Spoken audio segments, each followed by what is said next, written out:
So who want to intro us? When was the last time you intro? I introed us on Resident Evil 2, but that's okay. Oh, you did? Oh, well, you know. Oh, okay. Okay. Wait, no, I introed us on Resident Evil. Did you? I was all like describing like you might be a zombie if you have these symptoms and he's right. welcome to Zombie Week and all that. So no, it's your turn. What do you Scooby Doo? Like, we'll give you a Scooby snack if you intro this episode. That's funny. Skipper Doo, where are you? Y'all lucky my mind ain't working right now because I know.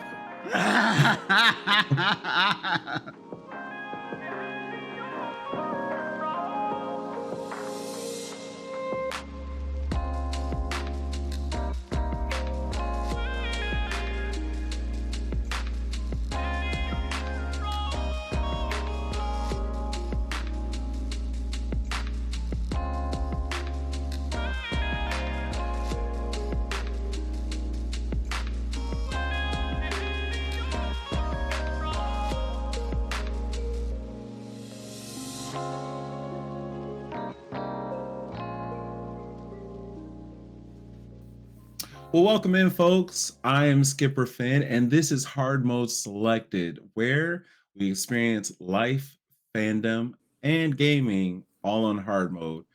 I am excited to be here with my co-hosts. We have Just Drado over there. We call him Drado. Just Drado. What's up, y'all? Just Drado. Yeah. And then we have our buddy Phil, where you can find him at Phil Special Meter. Say what's up, Phil. Hey, Phil Special Meter. Remember it.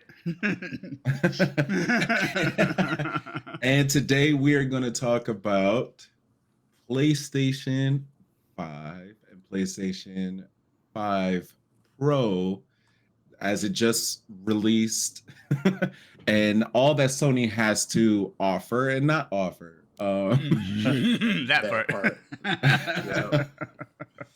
Yeah.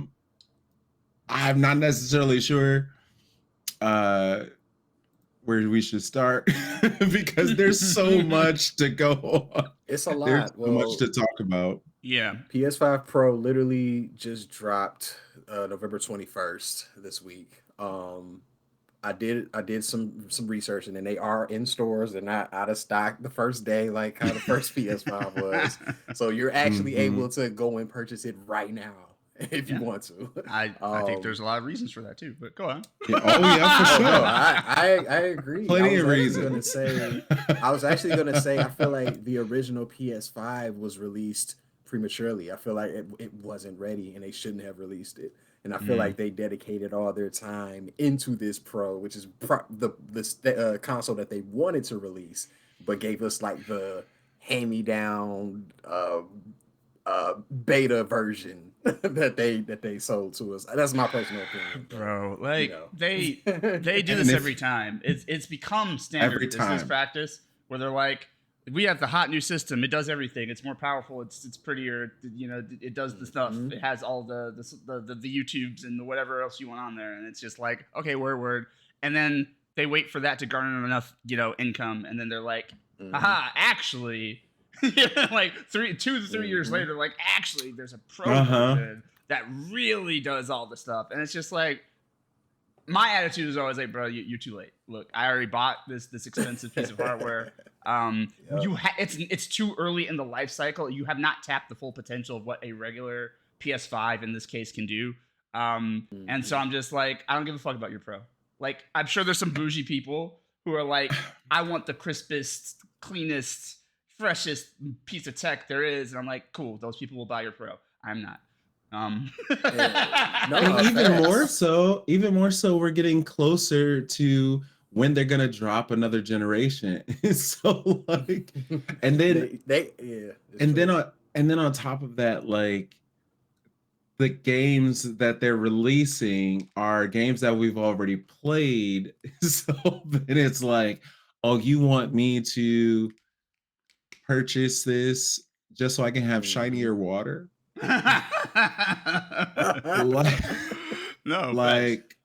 I'm good with knowing that the water is fake. I'm good with knowing that like all of the windows are windows. I have never bought the Pro version of any system. Like PlayStation has done this. I don't know how many cycles in a row. I know there's like, I know PlayStation 4 did it. I want to say PS3 did it. I'm not sure, but I know PS3 had a slim. Excuse me. PS3 had the slim. PS3 had 3 different kinds. They had it was like a slim and then an even slimmer one or something like that. Right. Yeah. PS4 also had, I believe, a slim and then Pro, I think. Right. Yeah. And I'm just like, by the time it comes out, it's either too early or too late, or both. Because I'm just like, because I've been playing. Yeah, like this, like, because I always feel like the arc of a system. And I've been and just to give clarity, I've been a PlayStation player since the original PlayStation, right? Like, I have had every generation of PlayStation there has ever been, you know, and except I didn't have a PSP. I don't know, my brother did, so I played his. But nonetheless, when it comes to the main console, I've had each generation, and like I'm a fan for a reason. I think there's something that Sony does right design-wise in PlayStation. With its user interface, with the control design, like I just think the PS controllers feel the most comfortable in my hands, and I honestly think this newest one, which we'll get into later, not the newest one, but like the PS5, the DualSense controller, I think it's the most comfortable and intuitive controller they've built yet.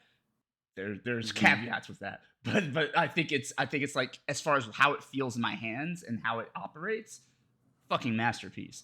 But there are other things that are problematic about it. Nonetheless, having had every PlayStation every generation of PlayStation, like the thing about these systems is that usually towards the end of the life cycle is when they start really pushing the performance of what that thing can actually fucking do. So it takes a while for devs to figure out like how to code a game that really makes the most out of everything the system can do. So like the idea of me mid life cycle going, I'm gonna get the super powerful version of it. I'm like, but there's like we've only tapped like maybe 25 to 30% of what the current version can do. Like the PS, I'm sure the PS5 at its best can still do some really amazing stuff that like we haven't seen yet. And it's like, you already want me to upgrade to like the crisper, cleaner. I'm like, I'm not doing it. I've never done it. I was tempted this time. I was curious this time because I was just like, well, I would like more storage space. So I'm just like, nah, I'm just gonna buy more storage space. So I'm just like, like I saw, and plus I don't even like the design of this motherfucker. I think the PS5 regular looks cleaner than the PS5 Pro. That's just me. I don't like that black stripe shit in the middle. I'm not feeling it. The closest that I will get to purchasing a PS5 Pro is if you were to make me pay for an update and that be the difference, not like purchase a whole new system. Just for this one in and out, like you said, pay that difference, the $200 difference. The $200 difference. Like I would be more inclined to do that as opposed to buying something that is going to be close to $1,000. You know what I mean? Like I probably wouldn't, but still I would be closer in terms of wanting to, or there being a want for me to purchase an upgrade as opposed to a whole new system, which I feel like the differences are very marginal and slim. It's good, you know what I mean? Like, so I think it's crazy to me sometimes. Like, I think why not utilize this time to make sure that the PS6 is amazing, as opposed to trying to revamp something that's already been shipped out to many households. I'll go further. I'll do you one better. How about spend this time making sure the PS5 and its peripherals work? How about, like, you know what I mean? Like you're like, I think what pissed me off the most about the announcement of the PS5 Pro was not even just the price point, because at that point, like you said, it's close to $1,000. Like, it's $800 and some plus tax, and it's like plus tax, and it's like I might as well just buy like a gaming PC at that point, right? Like at that point, yeah. So I'm just, which I have, by the way, but I'm just like I might as well buy a new one, because it's just like, or upgrade my current gaming PC, because like it's just like you can do much more with that type of hardware than the PS5 Pro is going to do. But what really pisses me off is they're releasing this expensive ass system. Like they didn't learn shit from the release of the PS3. PS3 was one of the worst selling systems in their stable, because it was just too expensive when it came out. Compared to the competition, Nintendo and Xbox were like affordable. PlayStation's like, this is a premier system. You're gonna pay for it. It didn't have a games library. It had like no games when it came out that were like exclusive to it that I cared about. And then it was expensive as shit. And it was like, you didn't want to play Ratchet and Clank? They fell hard on their faces with that. I'm like, I thought y'all learned to release your shit at a reasonable competitive price. But they're like, nah, like almost $1,000. I'm like, okay, cool. But even the game developers are like, I don't know what they're about to do. I don't know what this thing doing. Really, I kept getting sidetracked, but really pisses me off is that they're releasing an $800+ system. That's the same thing, but just better, right? But their current generation, their current PS5 and its peripherals have problems. And I'm like, the customer service side of Sony is so shit. Like they're so unwilling to like help you beyond like either like it is covered under warranty. I'm like, well, I guess I missed it by a month. We don't know. You might as well hang up this phone. And so like they got controllers and other things that short out, stop working, and they're known problems. Like we all have had stick drift multiple times, multiple controllers, right? And that initially was like a $70 to $75 piece of equipment. It's now more expensive. They're now like charging like $80 for controllers and shit. 80 plus tax. Yeah. So like, not only you're making your controllers more expensive, you've done nothing to ensure that they actually fucking work, which has been a problem since the PS5 came out. Stick drift and other issues with the controller have been well documented, well discussed. People have complained. People have asked them to do better, to at least support the controllers longer so that you can like address this. Sony said nah. And they're like, not only were we not fixing the shit that doesn't work, we're gonna ask you to buy some new shit. And I'm like, I'm out. Like I was so irritated. So with the controllers, I'm gonna do this. So first controller came with the PlayStation 5, stick drift, first year. Next controller, wanted to get the nice purple one. Yeah. This one also has stick drift, different joystick. Next one. This one was a gift. I got this for my birthday. Now, stick drift. So fun. And now I have this one, the wonderful blue one that's working currently. How long it'll keep working, I don't know. We don't know. We don't know. Don't fucking know. And I don't play any crazy games. Like the most button mashing or most controlling that I'm doing on these controllers is probably fighting games, and that's probably Tekken and Mortal Kombat. That's probably it. But other than that, I'm not playing shooters. I'm not out here killing the right trigger. I'm not, doing nothing extreme with these controllers for them to not last. So it's crazy to me. It's crazy. Yeah. So let's break down the key features of the PS5 Pro, right? So they just released it November 7th. Yeah. Yep. And it's an all digital console. All digital.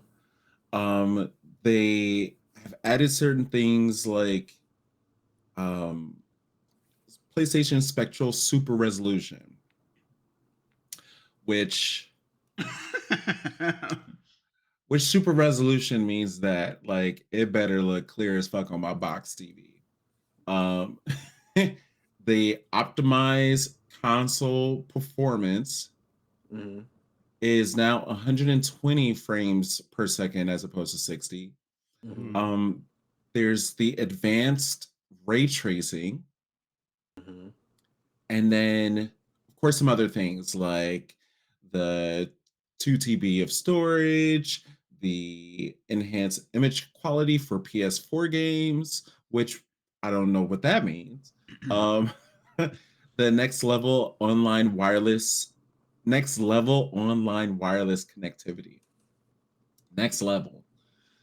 1440p HDMI, 8K gaming support, variable refresh rate, HDR technology, Tempest 3D audio tech, and haptic feedback and adaptive triggers, which those things, I mean, that's just what they come with, right? So like there's some things that have transferred from the PS5 over to this one, which I mean, it's still PS5. Like that's, I mean, at the end of the day, it's still like PS5. It's just it's a higher end PS5. And don't get me wrong, there is a market for like, there are people that will like jump on this immediately. Like, yes, they finally have this like incremental increase in like fidelity and quality that means a lot to certain gamers. So there are people that will be into this, but it's a niche crowd. And then for everybody else, you know, like that's a steep paywall just to get slightly better, you know, stuff. So I feel like something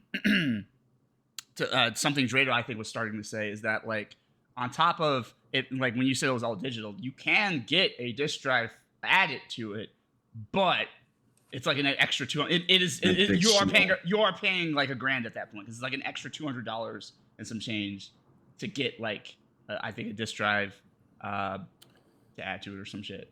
At least that's what I remember. I might have that wrong. If I'm wrong, then I owe them an apology for a change. Yeah, the disc drive is actually only about 80, but the issue with the disc drive that's sold separately for the PS5 Pro is it's sold out at most retailers.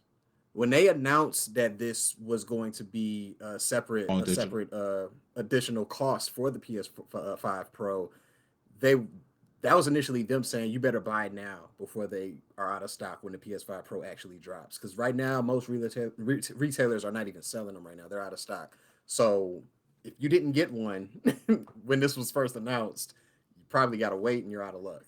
But well, then I owe them a retraction on how much it cost. However, no apology on account of shitty like scarcity tactics. Sony keeps doing this. They keep intentionally setting people up to be like, for a limited time, or like, you know, get it now. Like, we didn't make a lot of it. Like, I'm just like, you know what you're doing. You know, you want people to think the PlayStation stuff is super valuable. So like you make less. Now, I'm not saying they did that with the PS5 on purpose. I realized there was a chip issue that like the people who make the chip that makes the PS5 work didn't have enough to go around. And we were in a pandemic. And it was COVID. It was So like trying to produce PS5s under those conditions was ridiculous, and I don't think they did that on purpose. But it is not beyond the scope of Sony to intentionally, you know, make it seem like, you know, you should pre-order this or you should get this, you know, immediately because, you know, it's gonna be hard to get. You know, it's gonna be sold out. And I'm like, you could just plan better for that, though.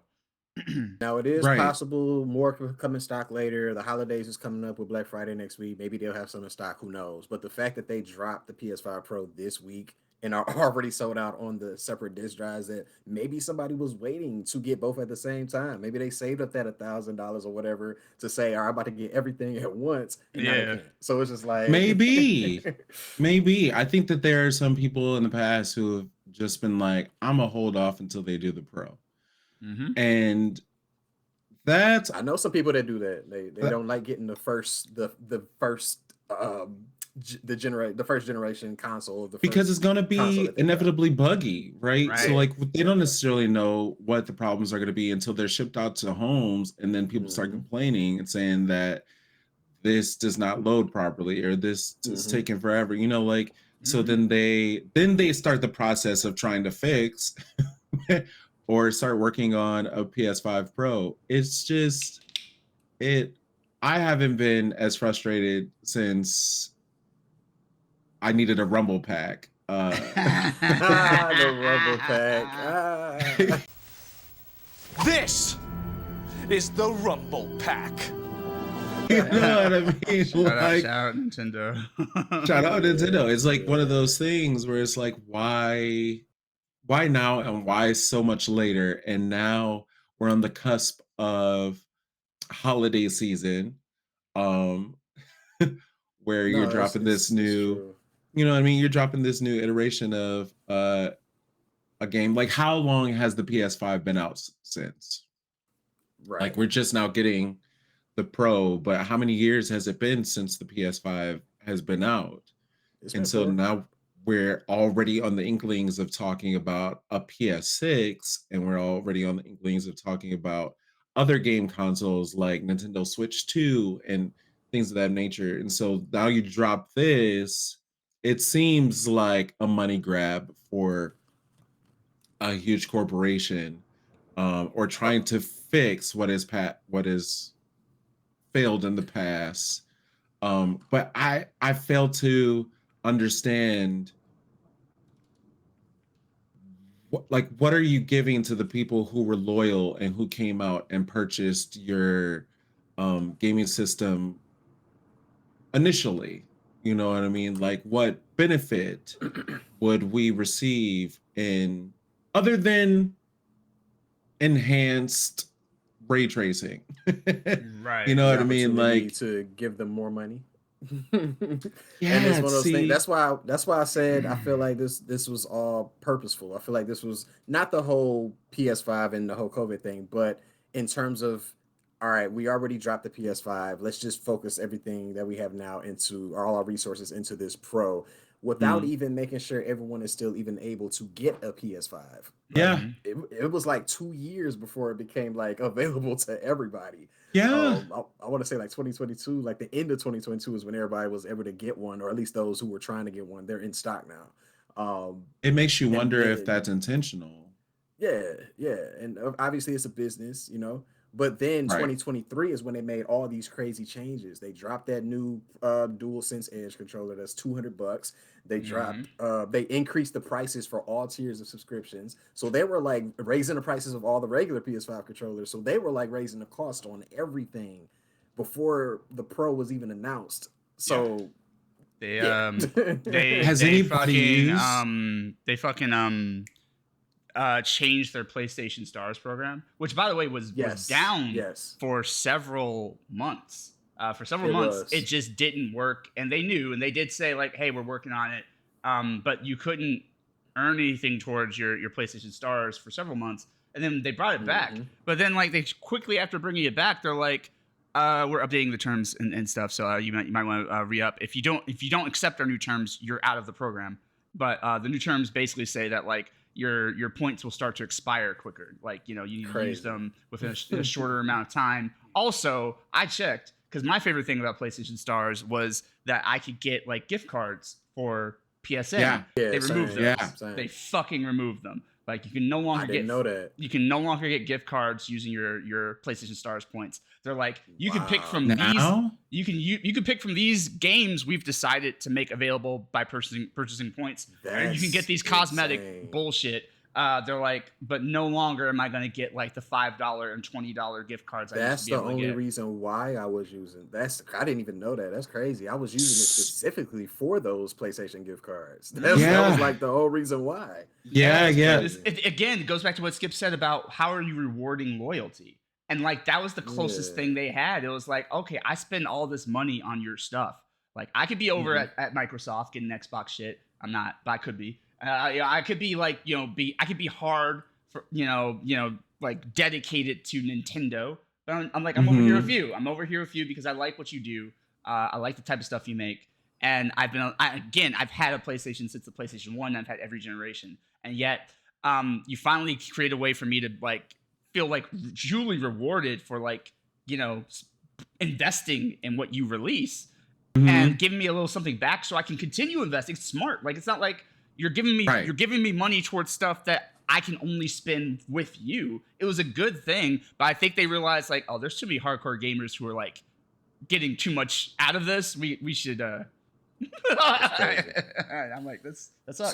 So the plan is let's give you guys more of those Stars accessories to add to your shelf, and then we'll give you all these other game options that you could pay for 160,000 points. Good luck getting enough points to get those games within the time window, because now they're like your points expire faster. And like that's the crazy. Only thing that looks good to me on that list now is like I could maybe get some credits for Helldivers 2.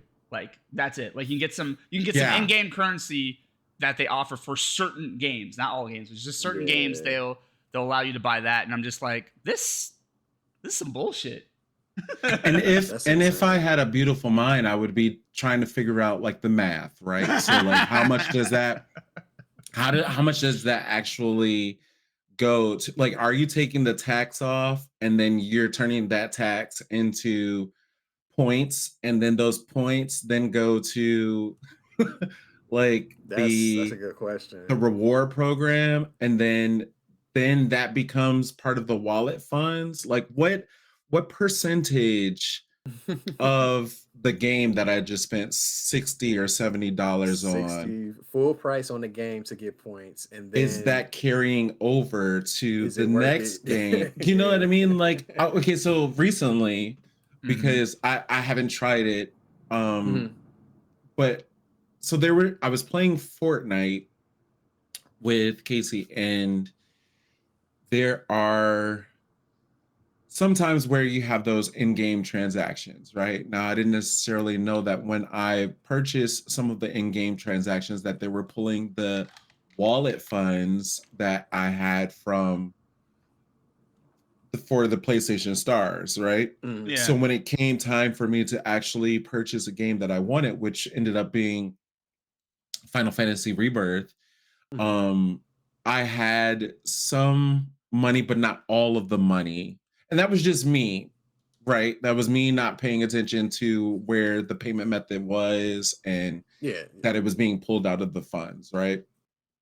But I was able to purchase Final Fantasy Rebirth for less because I had the PlayStation points, which I think in actuality is how it's supposed to go. But it makes you wonder, like, are you guys just taking the $2 from the $60 that I've spent on a previous game and then adding that to the purchase of a new game? It sometimes feels like not a benefit as much. You know what I mean? Like and of course, I ended up paying for Final Fantasy Rebirth for lesser than what I would have normally paid. But then does it really work if this game costs $80 plus tax? You know what I mean? When I was used to paying $60, and even before that, I was used to paying $50. So it's like, I'm not so sure where the benefit is coming from, or if I'm really if there's much bang for my buck, you know what I mean, in the long run. And so I think that's what is glossed over this whole thing, is when it comes to this new PS5 Pro, me purchasing it, is it enough bang for my buck? Like, if I'm paying $700 or $800 for this new game system that, mind you, I already have the predecessor to. And is it worth it? Is it truly, truly worth it? Am I really, really going to experience that much more, other than clearer waters and shiny windows? Like, what am I really, really getting out of this? And then on top of that, the new gaming controller, like, what more am I getting out of this gaming controller other than a few extra buttons to make me play this game faster after I just spent $70 on it? Like, at this point, when I spend $60 or $70 on a game, I'm like, I'm gonna finish this game when I want to damn well finish this game. Yeah. Because I want to make this stretch out a little bit longer, just because that was $60 and $70. But me trying to like speed run through this doesn't feel like I'm getting the bang for my buck. You know what I mean? So it's like there's so many questions. It's also one of those things where, with the controller, going back to it, with the DualSense Edge, like, spending $200 on that versus $70-$80 now on these regular PS5 controllers. Yeah. I don't know if that DualSense Edge is going to last like these controllers? And Oh if it yeah. does, how do I know that unless I buy it? And I don't Right. want to come up with an extra hundred and something bucks just to get that new controller and the same thing occurs. Like I don't Right. want to be in that The situation. I only don't way want to that I could experience that. find the benefit in that is if it's going to last me for the next 3 generations. But you don't know. You You Right. you don't don't know how long that know. thing gonna last. Especially because, like you Yeah. said, they just released it last year. They dropping the Pro 2024. I want to say maybe the next 3 years they'll maybe be on the cusp of dropping PlayStation 6 for whatever Mm-hmm. reason. And even now with the Pro, they don't have any like PS5 Pro like games specifically for the Pro. It's just literally taking what's already out and making it enhanced on this system. So it's like, Then on top of that, I feel like there are a lot of game developers who don't even take the PlayStation controller into account and utilize the full extent of what the controller does, right? So they're right. like, so I have yet to play a game since Astro's Playroom Mhm. that utilizes all of the features The of this features, yeah. controller that I would in other games, right? So Mhm. like, oh, when was the last time that you played a game and blew into your controller and made a fan go? You know what I I can't even mean? tell you. I can't No. tell you. Or when, so they recently just came out with what was it? A Quiet Place, right? Where Yeah. Yeah, now yeah. you're able to utilize the microphone so so the monsters don't necessarily detect that you're there. But Yeah. I don't know any other games, or maybe I haven't done the diligence. I will in a moment Mhm. of what games use that feature. You Yeah, know what I mean? absolutely. Like Absolutely. how many of these um because they talk about it, they talk a big game about the controller, but then there are so many games that I have played recently that just use the controller like a PS4 controller. You know what I Mhm. mean? Yeah. Yeah, The absolutely. only difference I feel like is the haptic feedback, Feedback. right? Yeah, agreed. You know what I Yeah. mean? That's something they've leaned into. Just Yes. a simple like vibration or maybe even like the touchpad, right? So like I Right. can use the touchpad, but then even sometimes when you use the touchpad as a menu option, it feels like why would you use that as opposed to just using the Use cursor? this yeah. Like I where's the benefit? Right. I feel like this is I blame Nintendo because I feel like the Wii just like made everyone think motion controls was the wave of the future or some shit. And I'm just like, honestly, any chance I could, I did not fuck with motion controls. Like if I'm playing Legend of Zelda, Mm. Twilight Princess or something, I was not about to be doing yeah. I was like, no, fuck this.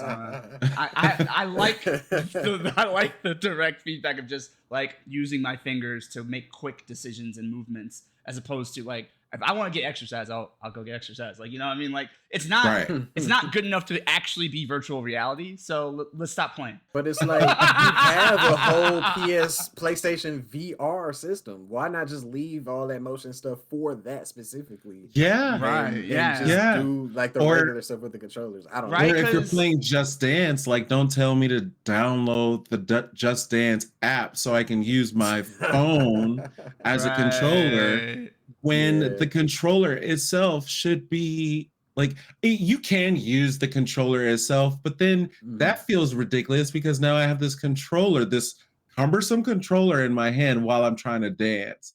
Yeah, And no, so it's Yeah, for sure, for sure. it it's doesn't not well seem thought like the out. benefit is it doesn't seem as though the initial feeling of playing the PlayStation 5 has been glossed over Mhm. the career of the PlayStation 5, right? So Right. like It when it didn't comes carry to through. this because everybody got Astro's Playroom to be able to figure out like the um the uh the capabilities of this controller or the capabilities of um PlayStation 5 in general. It wasn't until probably Astrobot came out that they were like, maybe we should put a game out there that actually utilizes these things. Same thing when it comes to Ratchet and Clank. I'm probably sure that they use the haptic feedback for that and various other features to show off what the PlayStation could do. But if the game developers are not necessarily going to use that, is that necessarily a benefit? Right. No, I mean, I was gonna say earlier, but I didn't want to stop your groove. Like, Oh, I mean, go ahead. that's what Astro Bot is for. Is it like I applaud it for being a great platformer in and of itself, and really imaginative. But like, it's designed to be a advertisement for what the PlayStation 5 and its controller can do. Like, that's what Right. the game is. That's like the game design theory, right? They're like, let's make a game that shows off what, you know, this new hardware can do. Right. And that's part of the fun of it. Like, they intentionally make a bunch of like in references to PlayStation history. There's a bunch of things throughout those games where you're like, oh, that's Kratos in the background, and like, you know, that's clearly, you know, from this and that game and whatever. Their first party, you know, like PlayStation stuff. So like, it's supposed to, like, those games are supposed to just be like a warm up to let you know, like, this is what our new system can do. You should get excited about this. And to your point, they then most developers just like abandon most of it. And to be real with you, I'm not trying to blow into my controller to make a fan move, because like I would be irritated by that feature. I get that it's cool because it's like you see like, oh, there's a correlation between something I did in real life and the game. I'm just like, nah, that's not how I like to play games. So honestly, I think I think, you know, the approach is to make as many bells and whistles as possible to say like, yeah, you had the previous system, but like now you can do, like, they have to, like, the thing about, you know, capitalism and big business is that like it thrives off of the idea that they're fulfilling some sort of need. And if they can't think of a real need that the consumer has, they're like, well, let's convince them they need this, right? So it's very much like, you know, how do we go up, like, from the last thing we made, when the last thing we made pretty much satisfied what gamers need from their system. And it's like, well, you know, I remember, and don't get me wrong, I was being a fuddy-duddy, and like I've changed now, but like initially when they announced for the PS3 it's gonna have like, you know, apps like Netflix and all this other shit on it, and I was like, why the fuck no? Like I have ways of watching that shit. Like I have other devices that do that so for many me. ways. I'm just like, I don't need, like, I thought, like, because I'm like, that's part of why this thing's so expensive. You have all this shit on here that is cool, but not essential to the gaming experience. We don't need it. Yeah. Yeah, No, and I think that's why It's Nintendo almost always is more affordable, because they're like, this system is designed to do these specific things. Like, we're staying in this wheelhouse where we're very much kind of Spartan in our approach of like, this is a game console. We've always made, well, we made cards first because that's what Nintendo was, a card company. But like, we made card games, and now we make consoles. And so like, we're gonna make a console that feels like a console, and not trying to make it like an all-in-one entertainment hub. And now I will say, I did turn around on that, but it's still like, if they're gonna make the thing customizable, if they're gonna have like a regular and a pro, and they're gonna have like, you know, a slim and all this other shit later, like, I think maybe out the gate, if they can make it a la carte, like what features are really important to you, that would be great market research for them, because they'll be like, more people bought the version that could do these things and they didn't fuck with these other things.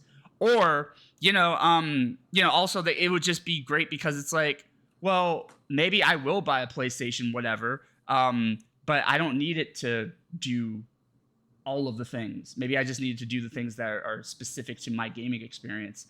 And there you go. You have, and if I need a 4K or 8K television in order to like utilize all the capabilities of this PS5 Pro, then does this TV that I have not have Netflix and not have right? So, you know what I mean? Good point. Such a good point. Like, why does it need to be on my PlayStation? And can you not, how, to your point, can you not utilize that space that you would put Netflix or Hulu, any of those things? Can you not like utilize that? It doesn't make sense anymore. It doesn't make sense. It makes no sense. It actually to put that onto your PlayStation to take up more space when you need the space for your games.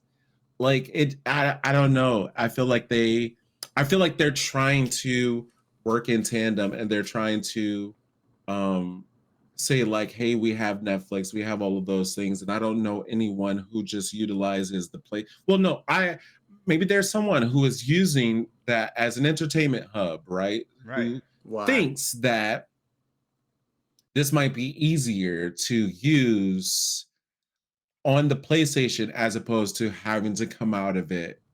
And maybe that's their intent, for you to always be on the PlayStation Network 24/7. Because there are times when I see a lot of my friends and they're not necessarily playing games, and it just says that they're online, or it may say that they are watching Netflix and things of that nature. But I fail to see the benefit of that when it's so accessible elsewhere, you know? Right. Yeah. I think it made more sense. It's ironically, and I'm calling myself out, it made more sense when it was brought into the PS3 era than it does now, because like even though I was against it, even though I was like, this is jacking up the price of the system with all these bloated features, just take it out. But to be fair, I think during that time, we were still kind of in that period of like not everyone had a fully functional smart TV. Not everyone had like a Fire Stick, or whatever. Like, we were still in that era of makes sense. Kind of in between. And I think the PlayStation 3 really benefited, I didn't know what I was talking about. The PlayStation 3 really benefited from having that shit. But now, like to your point, like PS4 and onward, like especially PS5 era, it's like, like literally, I mean, to get the most out of your PS5, you're right, you do need to have like a higher end television. And like a 4K or you know what I mean? And you don't even have to have my TV's not 4K, but like it's still a smart television. Like smart TVs have become the new standard. Like back when the PS3 came out, it was like you could have an HD television that wasn't necessarily a smart TV.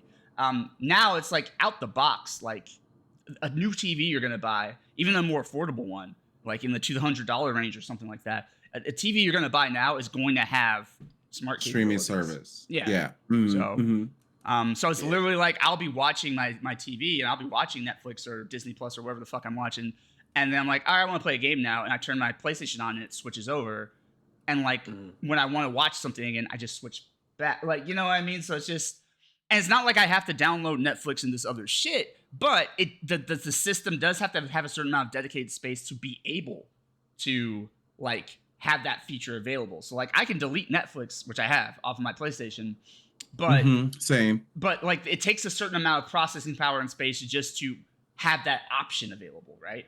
Like the system has to have something that's dedicated to being able to handle having those things on there.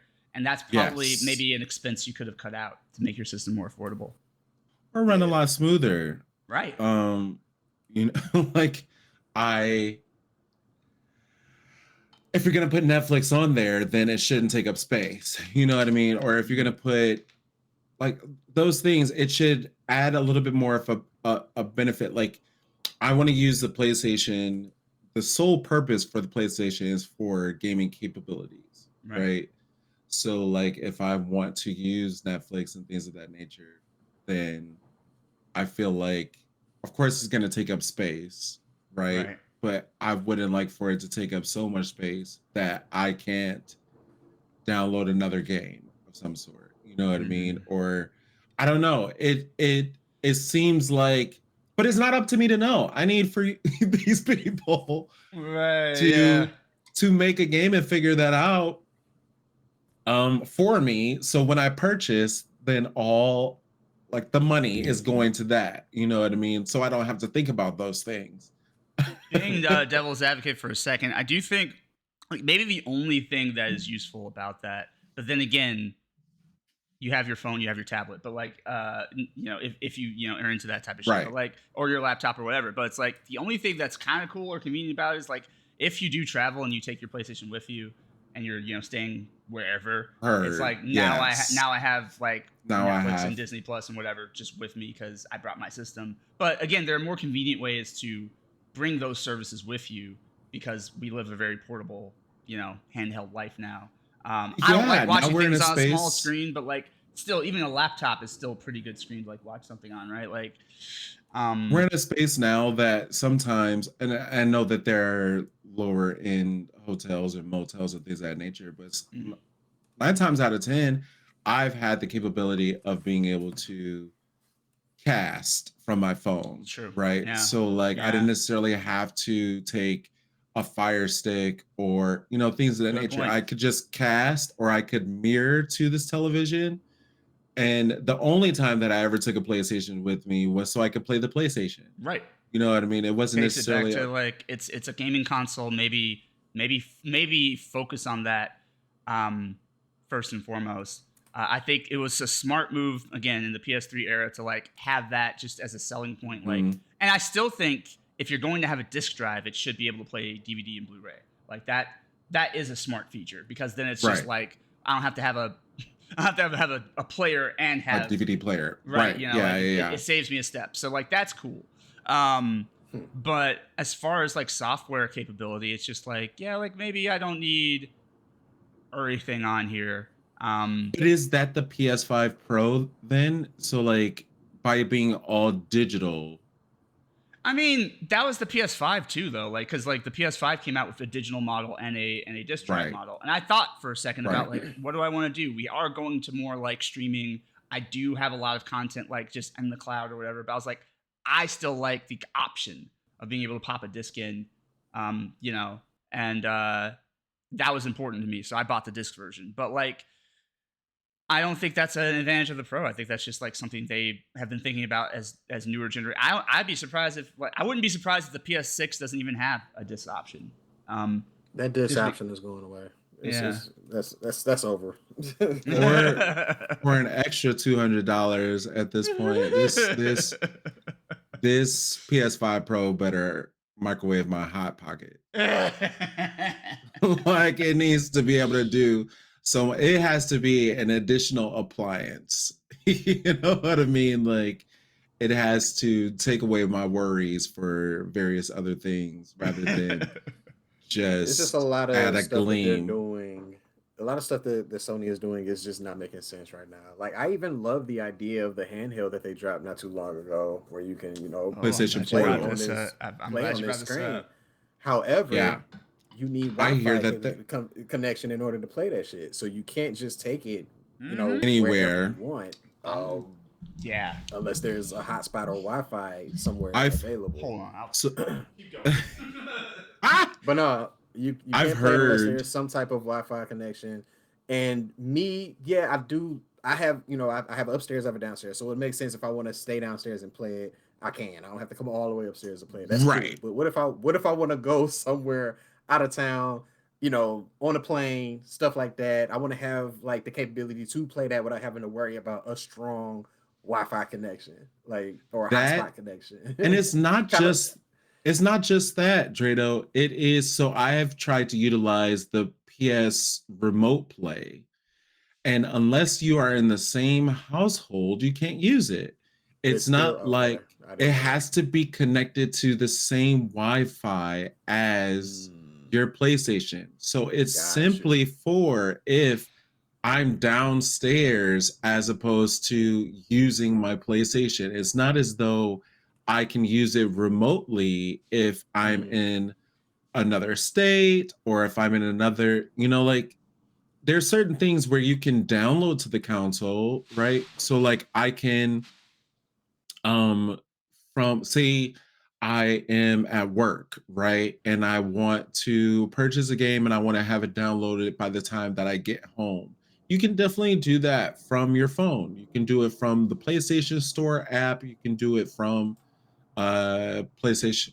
Well, you can't really use the PlayStation Remote Play unless you are connected to the exact same Wi-Fi that your PlayStation is connected to, which I don't fully see the benefit in that, other than being on a different floor than your PlayStation. Like I played Fortnite with Casey, and I was able to connect my PlayStation 5 controller to my phone. as a Bluetooth controller and then be able to play on my phone, right? Okay. Right. But the disadvantage to that is the screen, right? Like I can't fully see everything that's going on my phone screen, like to play that game, which it was nice to be able to play side by side with Casey, but I felt like I was a problem in terms of being a teammate more than normal, right? Yeah, for sure. All right. But it doesn't seem like the remote play having to be connected to the exact same Wi-Fi as your PlayStation doesn't seem like I don't see the full benefit of that.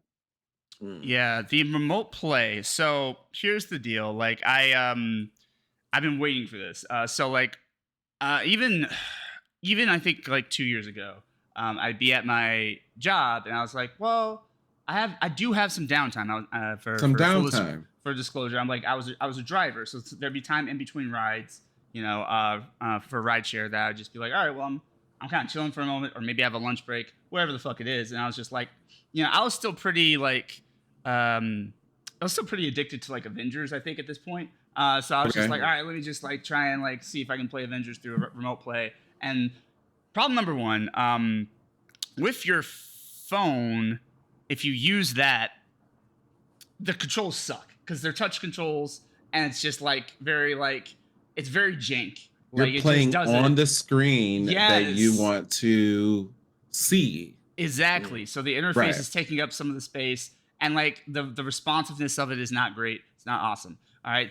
Problem number two, it's like, oh, you can bypass that by pairing your controller. You can bring your controller with you. I'm like, okay, I tried that. For the PS5, that did not work. For a PS4 controller, it worked kinda. But for the PS5 controller, it was buggy. The buttons would be mapped to the wrong button. And like it just didn't. It just wasn't. The Bluetooth for that just wasn't fully compatible with PlayStation. With that remote play feature. So like it's like, okay, well I can't even use my PS5 controller, which will make this more intuitive. I have to use these touch controls. They suck. Like I just stopped doing it. And then furthermore, the connectivity issues is just like. You expect there to be lag or whatever. It's a remote play, so it's connecting to your PlayStation is what it's fucking doing. So you were able to connect to the PlayStation from a different location. Work? Yes, I would be like a somewhere else in the city. But like here's how it works. See, I haven't. No. I wasn't able to do that. See what PlayStation does is what Sony tells you is that. It's designed to work from the same Wi-Fi, in the same household. That's what it's designed for, and it's true. That's probably the most. It's still not great, but it's like the most advantageous way to use it. However, technically, what they are doing with remote play and with the PlayStation Portal, which I have at my side here, they're basically streaming from your PlayStation to this other device, which is why I think it's dumb because like. Everybody and their mom is just saying, why didn't you just make another PSP? Like make a new generation PSP. I would have bought that. And like I'm not even a portable gamer type, but like if you had made like a new PSP that like functions both as a controller for your PlayStation 5, but also is a portable device in and of itself, I would have fucked with that. But what they did with the Portal, it seemed exciting, but then you realize limitations because like with Remote Play and PlayStation Portal, what it's doing is it's not a handheld system within and of itself. It's just like it's casting. It's just like what's on your PS5. Your PS5 either has to be in rest mode or it has to be turned on. Otherwise, you're fucked. It will not talk to you. So your PS5 has to be in rest mode or on, and then it takes the information over the internet from your PS5 and puts it on your portable device. So that inherently... So it's not a handheld. It's not a handheld console like say the Steam Deck or Nintendo Switch. It is simply just another monitor for casting. Exactly. And that's where they fucked up. I'm just like, look, this game is so here's the PlayStation Portal. Full disclosure, I almost purchased it. Like I was on the fence.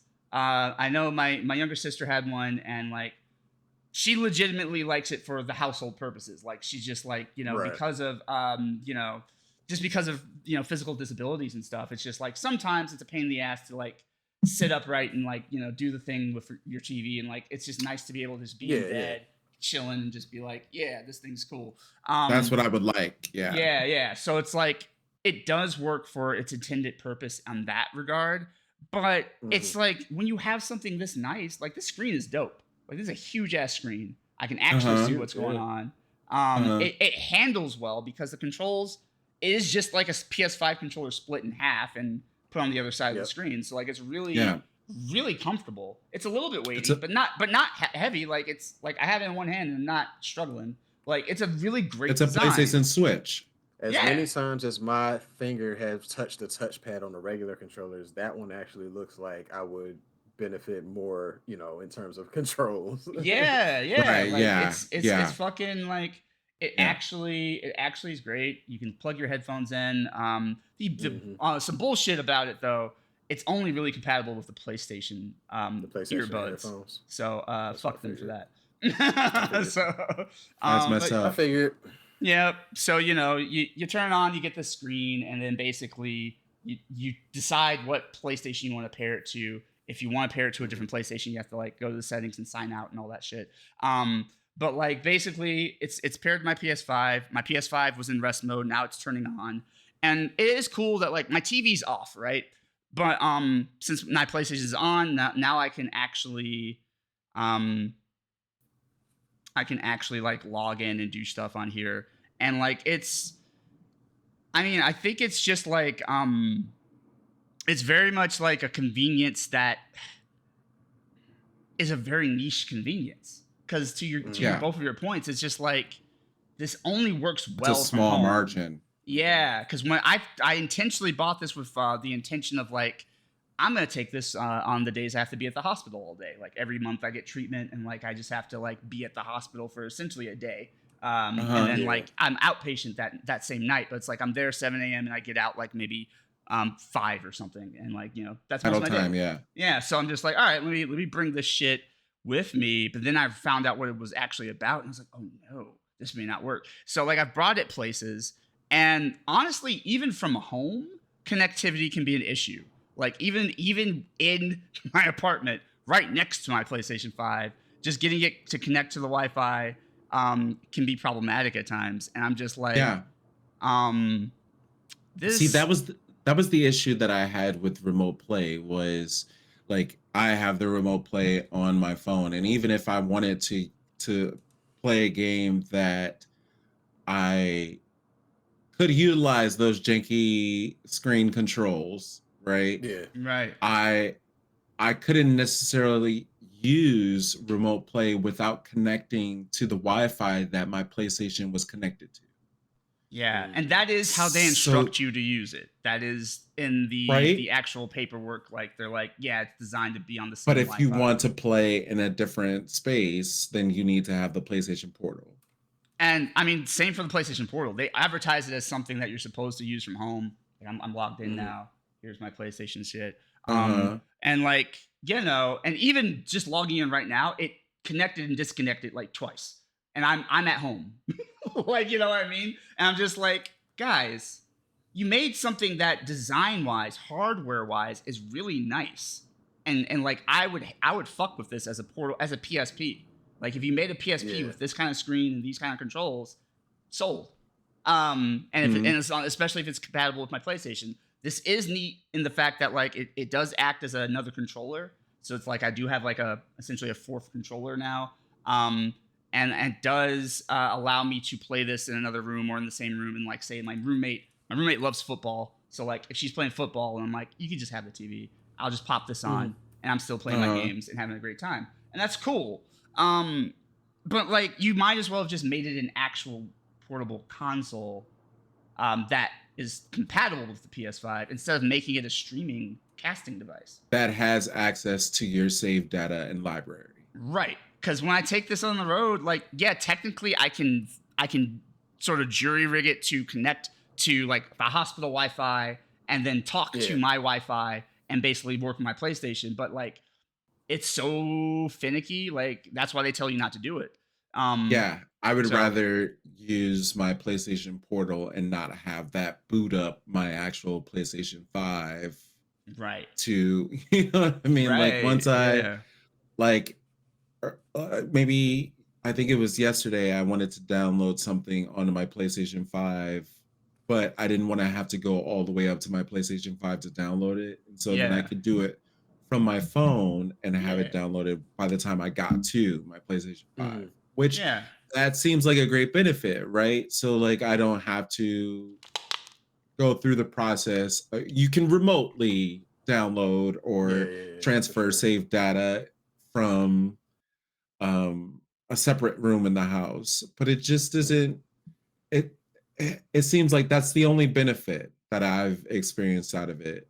I haven't seen fully. Maybe I need like a tablet to be able to play on, you know what I mean? But that's what the PlayStation Portal is for. Essentially, it is a tablet, right? So like it has a big enough screen. It's supposed to be comfortable. Do you think that it has trouble connecting to the Wi-Fi or to the PlayStation because of the many streams of Wi-Fi that might be in your house? So like, does everything have to be turned off? Does nobody? Like that's a fair question. I've only been fucking around with this for like, a couple months. It's a neat concept that feels like it goes halfway. And I think that's my biggest issue with a lot of like what Sony has been doing with their PlayStation products is that like they have great engineering in that they come up with stuff that's really well put together hardware wise and even software wise, but then they either don't think it through fully, like you were talking about with the features of the regular PS5 remote. Like it's like, oh, we have all these bells and whistles, but nobody's actually gonna build them into their games that they're designing. And then, we have like, oh, you have a portable like PS5, kind of, if you're still at home, which kind of defeats the purpose of like a portable. And like, it's not its own thing. It's just linking off of your PlayStation. It's just like, guys. So essentially what you've been saying, like you've been saying since the top of the this recording is that make sure that your stuff works before you drop in this new stuff, because what makes you think that I'm going to spend hundreds of more dollars for this new stuff with the potential of it not working like your past stuff? Agreed. It's like they're half-assing their projects. It's like, all right, we got this project, let's put it out. Even if it don't work, even if it don't work, let's work on the next thing. It's like hundreds of dollars. Let's go to the next thing. All right, what's next? What else can we put out to give to the consumer so that way they can spend more money? Like, because in this economy, I got it. Right. I got that. Right. What's insidious about it, and the reason I'm taking PlayStation to task, and remember, guys, all of us are Sony PlayStation players and have been for multiple years. I love it. Right? I love it. Like we're fans of what they make, but we are not fans of their practices in supporting players who have bought their shit. And like, so the issue is that it's hella disrespectful, because they're like, a simple fix for the controller situation is like, all right, I'll accept that your controller has a design flaw, but then you need to provide an extended warranty for every controller you sell. Yes. Like it should be covered for like 3-5 years or something like that until you figure this shit out. Because like my issue is like, I think I've caught the warranty maybe once. Every other time I've only been able to replace my controllers via protection plan, which I fucking hate going to GameStop. And I stopped going there because they changed their policies. And they're terrible anyways. But like, nonetheless, like Sony just is like, yeah, you get a 1-year warranty or whatever, and once that's done, we don't know you anymore. And thank you for calling Sony PlayStation. And it's just like, but you have issue. You have this documented, and like they have the nerve to brag about the fact that the Sony the PS5, the DualSense 5 controller, the regular DualSense controller, is the top selling video game console accessory since it came out. Well, yeah, Yeah. Break it down. If they keep breaking, of course they're the most sold. Look how many other books. I have 3. Of course they're the most sold. There's 4 in this house alone. There's 2 people. I've had to replace. Of course it's going to sell out the wazoo. Are y'all giving us a choice? Yeah, right. Exactly. Yeah, that's shady. If it was not for the console and for me being a Sony player in the past, right? If it wasn't for me having 1, 2, 3, and 4, and my friends having it as well, and the PlayStation exclusives, the tech capabilities that it already has, like the graphics that it already has, I probably would not have a PlayStation. Yeah. And it's because of all that comes with it. It's because of the games that are still yet to come out a lot of the time. I think that's the reason why I hungered down and we purchased this PlayStation 5. But if Switch could do what PlayStation 5 could do, I would be all in on Switch. You know what I mean? Essentially, Switch, even though their games are not as far as like graphically sound, they're not like PlayStation games. They're still pretty good, crisp, clear Nintendo games. Like, they're still, for the type of games that they make, obviously. What may frustrate me is when they do a side-by-side comparison. This is what this game looks like on PlayStation. That was the Mortal Kombat 11 situation, right? Or Mortal Kombat 1 situation. It's like of course I'm gonna go with the one that looks better, because I feel like I'm not experiencing it as the developers want you to experience it. You know what I mean? Like, that's a good talking point, because we're talking a lot of shit about Sony, but like all 3 of the main players in the console biz are fucked up, like in some way. Like, Nintendo is great because it's like Nintendo stuff is sturdy, it lasts. Original NES systems still work. OG Nintendo still fucking works if you take good care of it. The GameCube literally could be dropped out of the back of a truck. It's a test they actually did. Yes. It kept working. Like PlayStation 3 or whatever at the time, and Xbox whatever at the time, 360 or whatever, they broke. They're like, nah, that's it. We dropped it out of the truck. They're done. Which is reasonable. I remember it was a reasonable thing. Xbox had the issues of like just getting that red ring, and right? That's it. Like, you can't do nothing about that.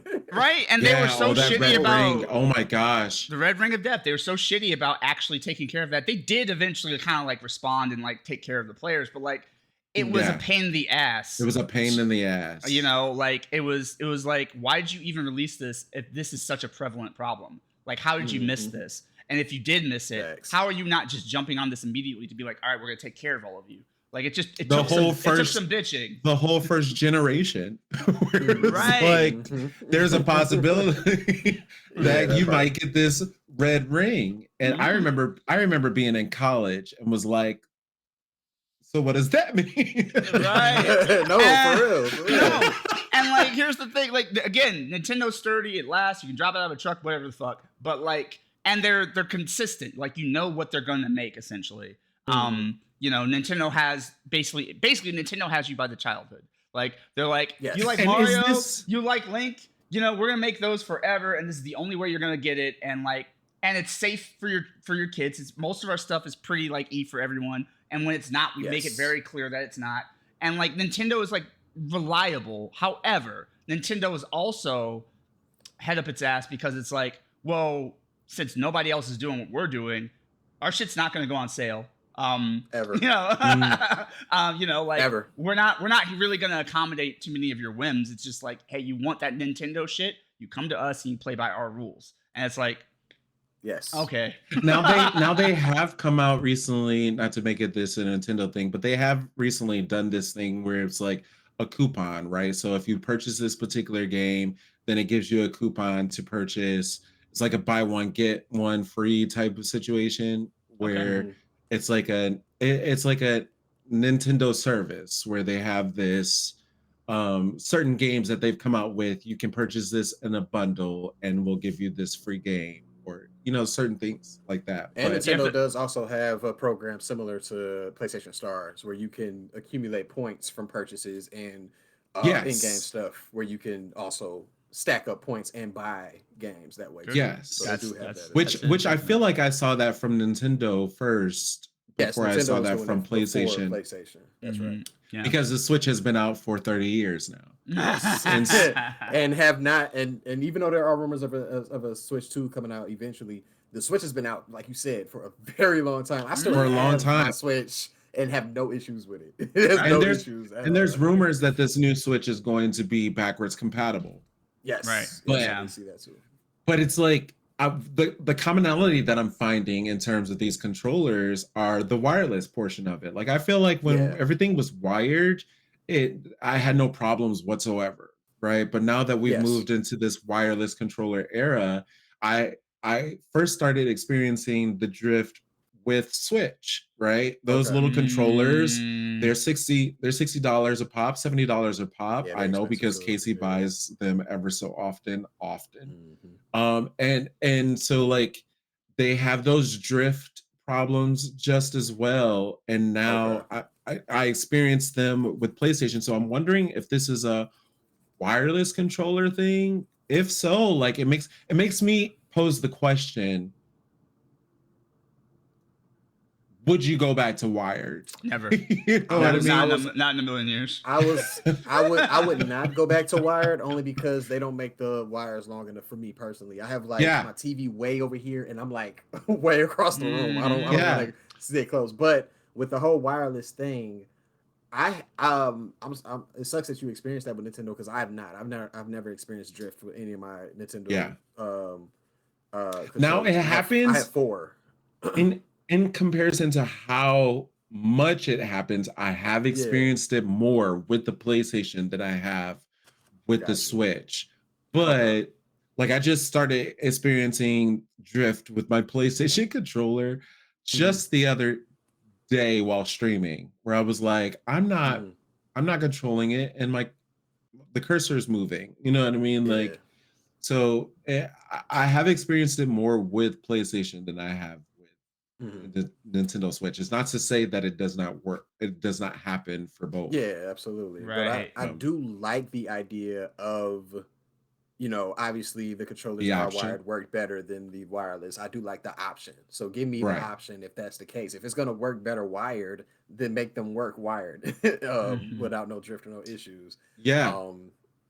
Or when I connect this USB control, when I connect this USB cord to my controller, like make it stop. or switch it up where you have, if it's too much of like the connectivity issue that's causing whatever drifts issues because of wireless, do like how mouses do or like headphones do, and have like a USB stick to put in the USB port and let that be like the main adapter for the controller. Maybe that'll make it work better. I don't know. I'm not the tech guy of Sony. I don't know, but currently like this headphone, the headphones work off of you. Yeah, they're the Echo. I think that's what they're called, and so they connect by USB on the control on the console, which is fine. But here's the thing, though. Like, I mean, it's worth examining. I think all of it's worth examining. I wouldn't go back to wired because, like, even like they make extended USB cables, so they probably can make an extended wire. But then I'm tangled. Then I'm like, shit, like it's wrapped around something. Like I don't miss the wired days at all. Like back in the wired days, I was like, my TV was here and I'm sitting here, right? Like I'm like right up on it, in my bedroom, on the couch, whatever it is, like back in the day. And that was cool for back in the day. The moment they announced wireless shit, I was like, how have we been playing games not like without this? Like this is great. Because it just, I mean, I love the fact that, you guys have seen it on my streams. Like I gotta grab food from the kitchen, but this Tekken match has started, so I guess I'm fighting off screen now. And like, it's great to be able to walk away, go to my kitchen, grab my food, and still be like battling it out in Tekken, and have that option. So I love that shit. So I think what I will. Because go for it. I think that's simply because the pro outweighs the con, right? So like if the controller drifted as much as you played, then of course you would want to revert back to wired controlling, because I never had a problem while wired controlling, right? Yeah. But I get what you're saying. I get what you're saying is that like, I wouldn't want to go back to wired controlling either. But the other point I want to make is, and the reason I'm so furious, I mean, one of the reasons I'm so furious about what the PS5 has done, what Sony has done with that console, is that I didn't have any of these problems prior. Like, I've broken controllers before, or controllers have just like wear and tear, have like they've given all they can give and now they're dying. Like, I've had that in previous systems, but like towards the end of the life cycle, you know what I mean? Like, it was like the PS1 controller, the PS2 controller, the PS3 controller, and the DualShock 4, like they were always pretty sturdy. Like, yeah, absolutely. I replaced them when like, oh, my dog chewed it up. I'm like, all right, well then it's on me. Like, or every once in a while, that rubber comes off of the Yeah, I've just been playing it so long and so like diligently that like 4 or 5 years in, it's like, all right, well this one sucks now. But that's because it's been well used, right? Yeah, right. What I'm mad about PlayStation 5 controllers is that out the box, like you might have 3 months and then it starts acting up. You might have a couple weeks and it starts acting up. You don't know. It's roulette. And I'm like, and I can't look at it. I can't look at the control and tell. Right. Like before, I could have looked at the wear and tear of the control and be like, oh yeah, it's time to replace it. This thing is white. Pristine. This thing looks like it's brand new out the box. Yeah, this thing has no markings on it whatsoever, and it looks durable. Basically useless. I get so irritated with like Sony fanboys that come to defend it, like, oh well, you're just too hard on your controllers. I've never had a problem. That mentality of like, it hasn't happened to me, so it's not a real problem. Get fucked. I'm just saying that off rip. If you're one of those people, shut your fucking mouth, because that is not how life works. Well, I mean, like the cops have never profiled me, so that doesn't happen. It's like, no, that's not how life works. Other people are having experiences. And I pride myself on being a very calm gamer.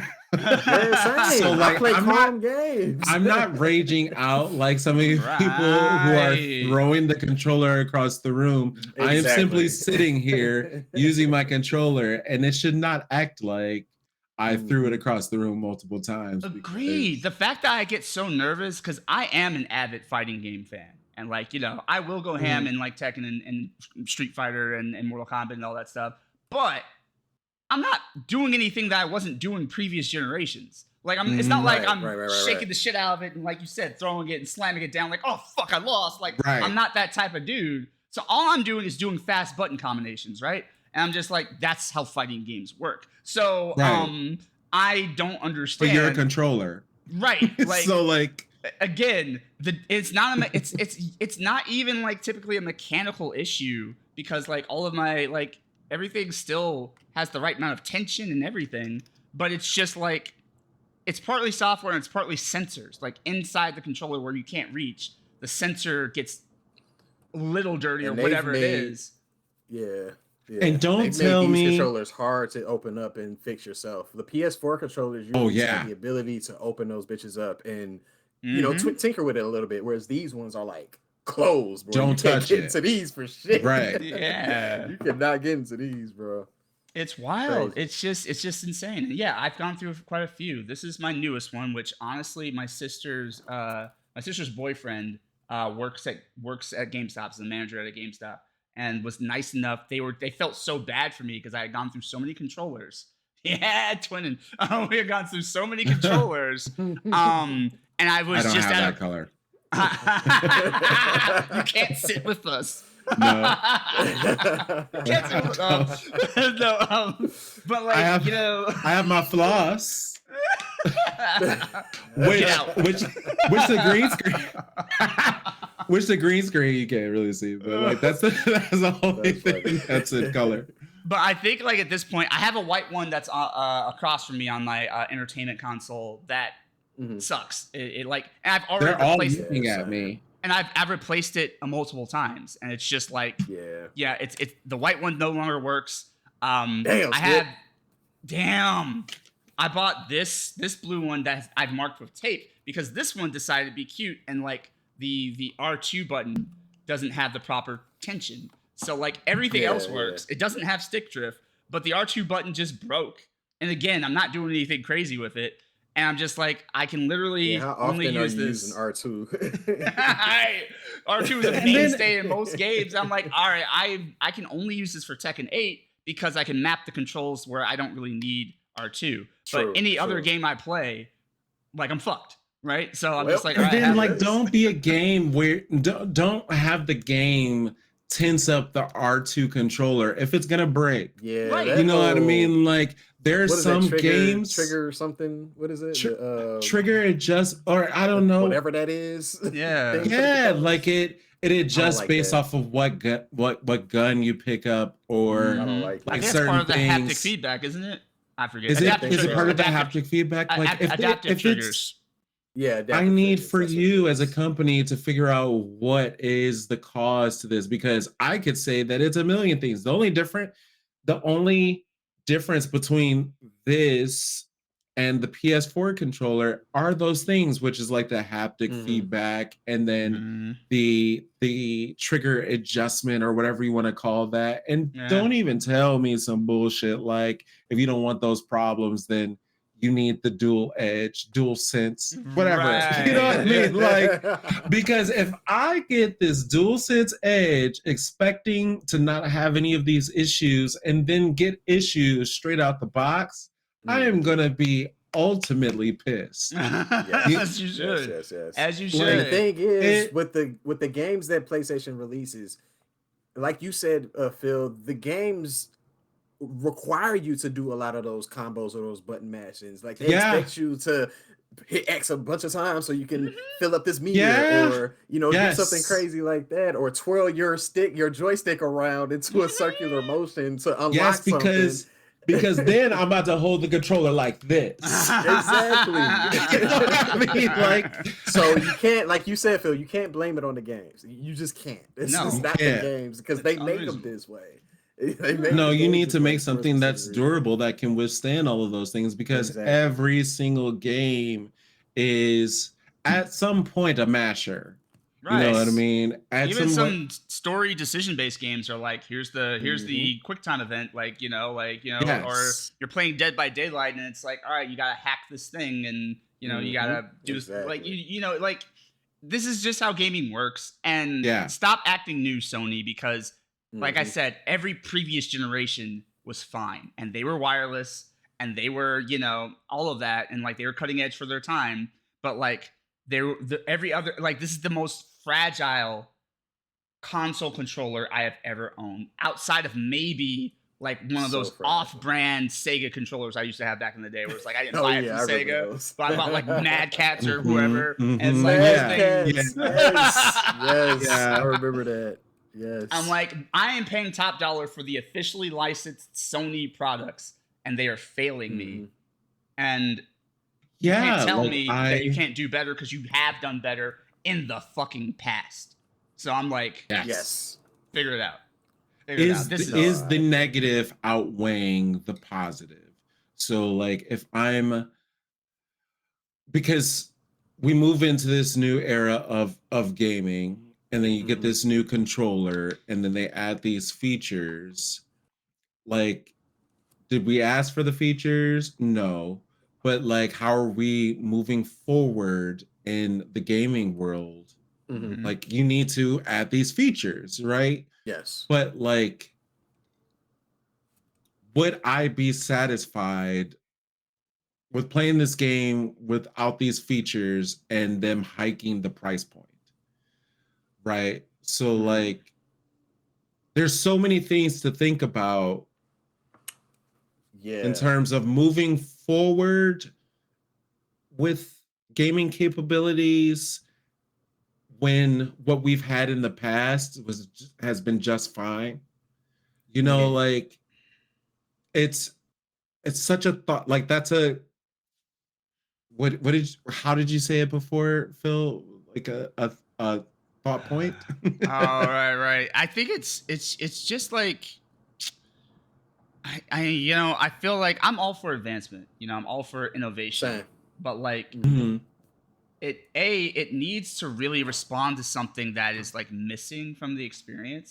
Like having like Yes. we all have seen movies or watched shows or played games or whatever, experience something that like they're like, all right, well now we're gonna go crazy with it, and they add a bunch of bloated stuff to it, and you're like, that didn't actually make this experience better. It's just more stuff, right? So I think you really have to like go. And I get it. It's you're trying to make a buck, so you have to say somehow this is better than what you had before. All right, cool, word. But like, what actual problems are you solving? Are you just adding neat shit? Are you solving actual gaps between player and gameplay experience? And like I think that has to be the design theory when you're making hardware for a console or making a console itself. So and don't let your neat shit fuck up the experience altogether. And if it does, I'm okay living through some bugs because they tried something new. But you better be taking care of the people that hurts. I was gonna say, especially if you're offering to help and assist those people with some type of better warranty or some type of good customer service in order for that player or that buyer to get the most out of their money that they spent on these expensive ass products that you're selling. Like literally, Sony had a lawsuit against them, a class action suit about stick drift for the PS5, and it was resolved because Sony like settled out of court and basically said like, just drop this shit and like leave it alone, and they did because Sony has money and they're like, well, yeah, we're gonna take the money. So the suit didn't go any further. So like, and now like what's really insidious about what Sony does with the PlayStation is that like in your terms of service, when you turn on the system, and this has been true for a while, like as part of the end user agreement, like you are agreeing by using Sony PlayStation services, PSN, all that shit, you are agreeing to accept Sony arbitration. Like this started after a certain date. I'll pull up the information, but like basically after a certain date in the Sony PlayStation whatever life cycle, they were like, okay, from this date forward, if you opt into our services, that means you have to agree to arbitration, which means you cannot take us to court. You cannot sue us. If something goes wrong, you can meet with our selected arbitration and they will try to amicably settle this dispute. But basically, you're never going to be able to sue us. You're never going to be able to come after us and say, like, we owe you money or whatever. Arbitration sucks. Like, anytime you see that in, like, a contract, like, oh, well, you can't take us to court, but we'll provide like, it's always a bad deal. And thank you for being our eyes and lawyer in reading that, Phil, because I tell you, I pressed that X button so fast. Scroll all the way to the bottom, hit X. Right. End user agreement, yes. Yeah, I'm the same. I started looking into it when I was getting mad about these controllers, and I was like, oh shoot, I think I've opted into arbitration. So I would support a class action suit against Sony to like say, hey, take care of people that bought these controllers.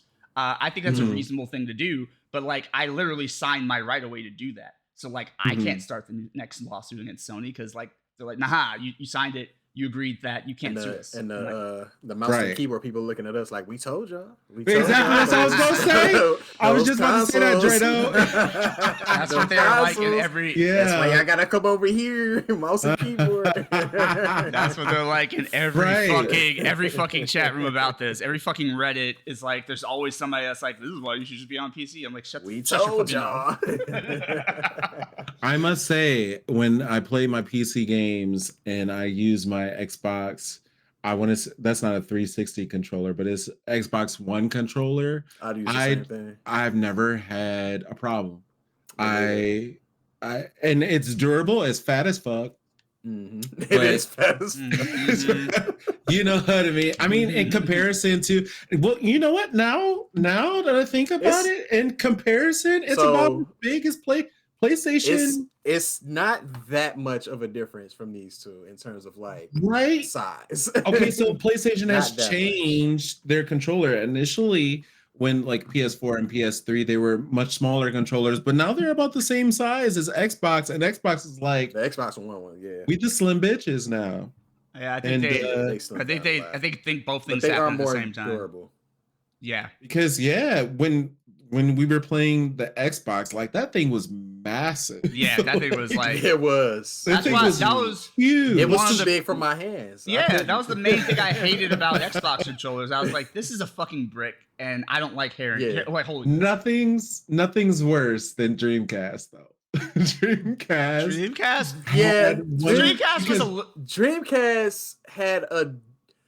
So for Dreamcast, it had like parts of it that was more comfortable for me for some reason. Same. I don't know what it was. Same. It was it was built differently. The it was ergonomic design of the handles, but it was like a skinny part underneath it, and in the middle.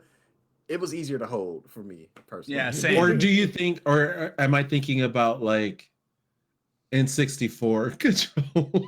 That N64 controllers. But even still, that to me felt at the time comfortable, right? As big as the controller was, it still felt. It's funny. It was a new way of playing. Yeah, it definitely was like I had to relearn how to like manage a control. Like this was a new type of controller. They're like, we're done doing, you know, start, select, D-pad, A, B. You're good. Maybe some bumpers. You're good. Like they're like, no, we're doing a whole other thing now. And it's funny because I was just on, I just like guested on a podcast with Vesper Crest, and she's very much into like Nintendo and stuff. And she has like an N64 controller in her room, and like we were talking about that for a little bit. I don't know if it made it to pod, but like we were just talking about the fact that like that was something that like at the time we as children we learned it. We were like, we're gonna figure this out, and like it made sense. If I had to hold that thing now, I'd be like, what the fuck is this? Because it's like, oh my gosh, you know, you're not supposed to hold it at the handles. You're supposed to hold it at the middle trigger and one of the. It's like, what? What do you mean I have to control the camera with these 4 yellow buttons? Like, why not just give me another? It was another joystick. It's a trident. It's such a freakish design that like it's a trident. Yeah, I was just like, this. That's true. This whole thing is counterintuitive. But props to them for moving things forward with like vibration, like the Rumble Pack, and you know the Z targeting from Legend of Zelda: Ocarina of Time. Like some things that system did just became mainstays, but it was definitely an awkward like middle school child or something. You know? Oh, for sure. Speaking of older systems, also want to bring this into the pod that PlayStation also had announced a 30th anniversary PlayStation PS5. Oh yeah, that sold out immediately. Pre-orders, you can't even. It's impossible to even get that now. Wow. As soon as it was announced and as soon as pre-orders went out, you couldn't even pre-order it anymore. Essentially, and it's like purchase it anywhere. Which I would have been if I could have got my hands on it. I probably would have gotten it initially, But now that you can't, and they do this with every special edition console. Like, I remember they had the Spider-Man one that came out for PS4, sold out immediately. They're notorious for doing that, and I'm sure other consoles do this as well. And they sold out quickly. That's that cash grab. You know what I mean? Like all you gotta do is change the skin. It's the reason why Fortnite is so big is because I want something that's personalized for me and something that is going to. It's a special edition, and so like there's going to be a time when someone's like, I've got 3 out of 5. You know what I mean? Right. I don't like. I like the cosmetic look of it, and there are a lot of times when you can go onto Amazon, and it doesn't have to be the official skin for the console. You can definitely add that little sticker or change the plate, if you will. But I don't fully see the benefit. Part of me is kind of like, what are you gonna do on the inside of the console that makes that classic? No, Like, it would be kind of cool. Like, did they it change the was interface? well, the only thing they was doing it for were for the newer, so like the Slim and the PS5 Pro. So it Right. was gonna be for the new system. So that's what you're getting out of it, is the new system plus this new look, essentially. Okay. Now, we didn't even talk about the PS5 Slim, which I felt like released way too soon. When they dropped that, but I do like the extra storage. I do like the amount yeah. of storage that they offer, but again, it's to the point of, is it worth it to upgrade to that? That's, I guess, the question. Is it worth it upgrading? I guess. And I guess you can't figure out like what is going to be pro until everything's been sent out. But part of me wants that as an option up front. You know what I mean? Like, when you come out with the game, or when you come out with the console, like, give me PS5, PS5 Slim, and PS5 Pro. You know what I mean? Like, give me that option at the top of the release, so I can be able to choose. But then you can't figure out, because then that would be buggy too, right? You can't figure out what you need to fix until Well, I was just gonna say, Xbox literally just did that. There's Xbox Series X and Xbox Series S, right? Like, right. That's true. And a lot of people didn't really know what the fucking difference was, but like, you know, one's basically higher end and the other one is like, you know, I think the Series X is like 4K and like Ultra HD Blu-ray disc player and 1 terabyte of, you know, solid state drive storage, etc. And then, you know, like this Series S is like disc free and smaller, like, more portable. Yeah, it does like 1440p.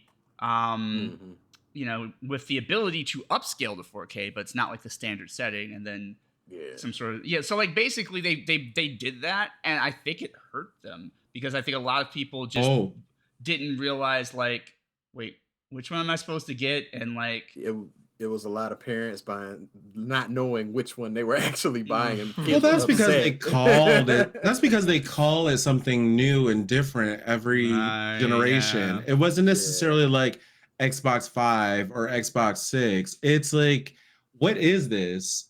They didn't do a good job promoting SX, or like extra large, explaining like the differences between them. I think that was the big it was selling point. It was confusing because it was just like they have such similar names, X and S, like, and like you're supposed to somehow know which one is better.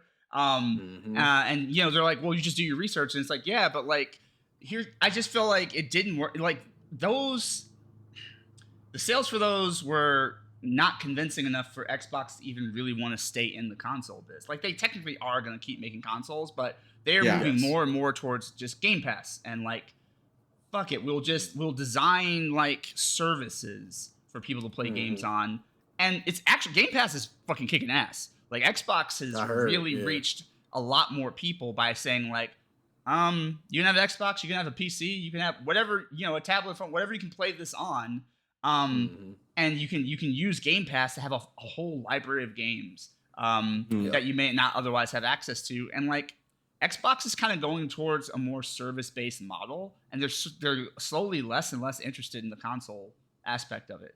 I think that's Microsoft. Right.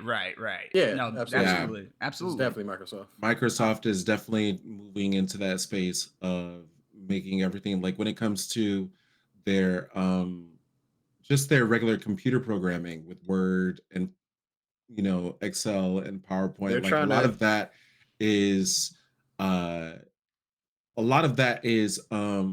subscription based, right? Yeah. So, and I think that they're moving into this digital, let's create a hub that holds all of the information that you need to be able to pull from. Yeah, absolutely. Whereas Sony, I think, is trying to drop that in there, but they all also have all of these. Sony trying to do too much. They doing too much. Whereas Microsoft, you can tell they're trying to differentiate their system, their console from the PC stuff, because obviously they're Microsoft. So you have to have some difference between, or give some reason as to why you should purchase an Xbox versus being a PC gamer and having like this Microsoft software, et cetera, et cetera.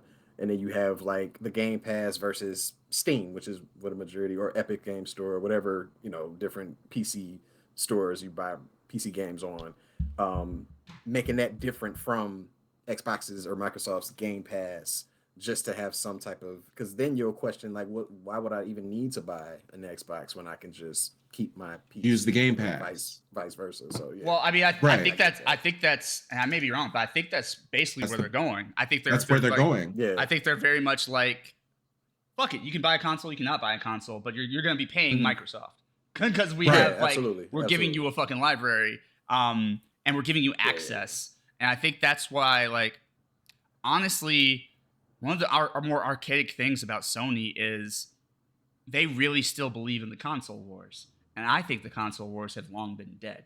For them, like real talk, like truly. I love Spider-Man too much, so like I will make sure I have access to Insomniac Spider-Man to a PlayStation. Yeah, absolutely.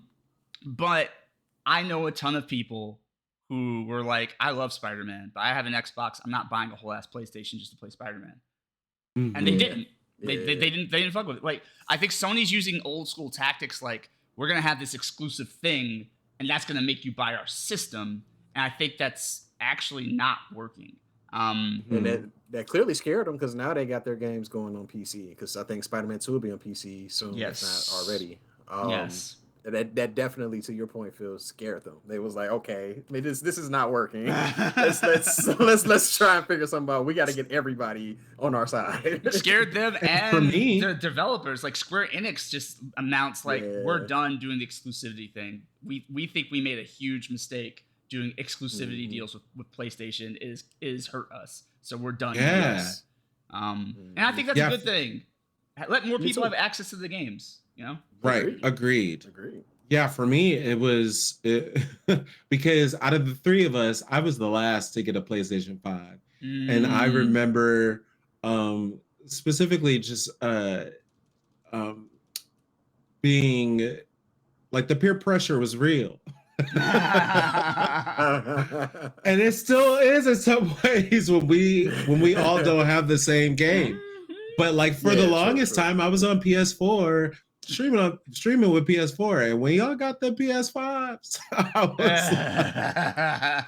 I was like, I can't handle this no more. I can't take it. I can't take watching y'all play games that I can't necessarily play. The peer pressure was real. No, I remember kicking it back to me and Casey had to go half on a baby.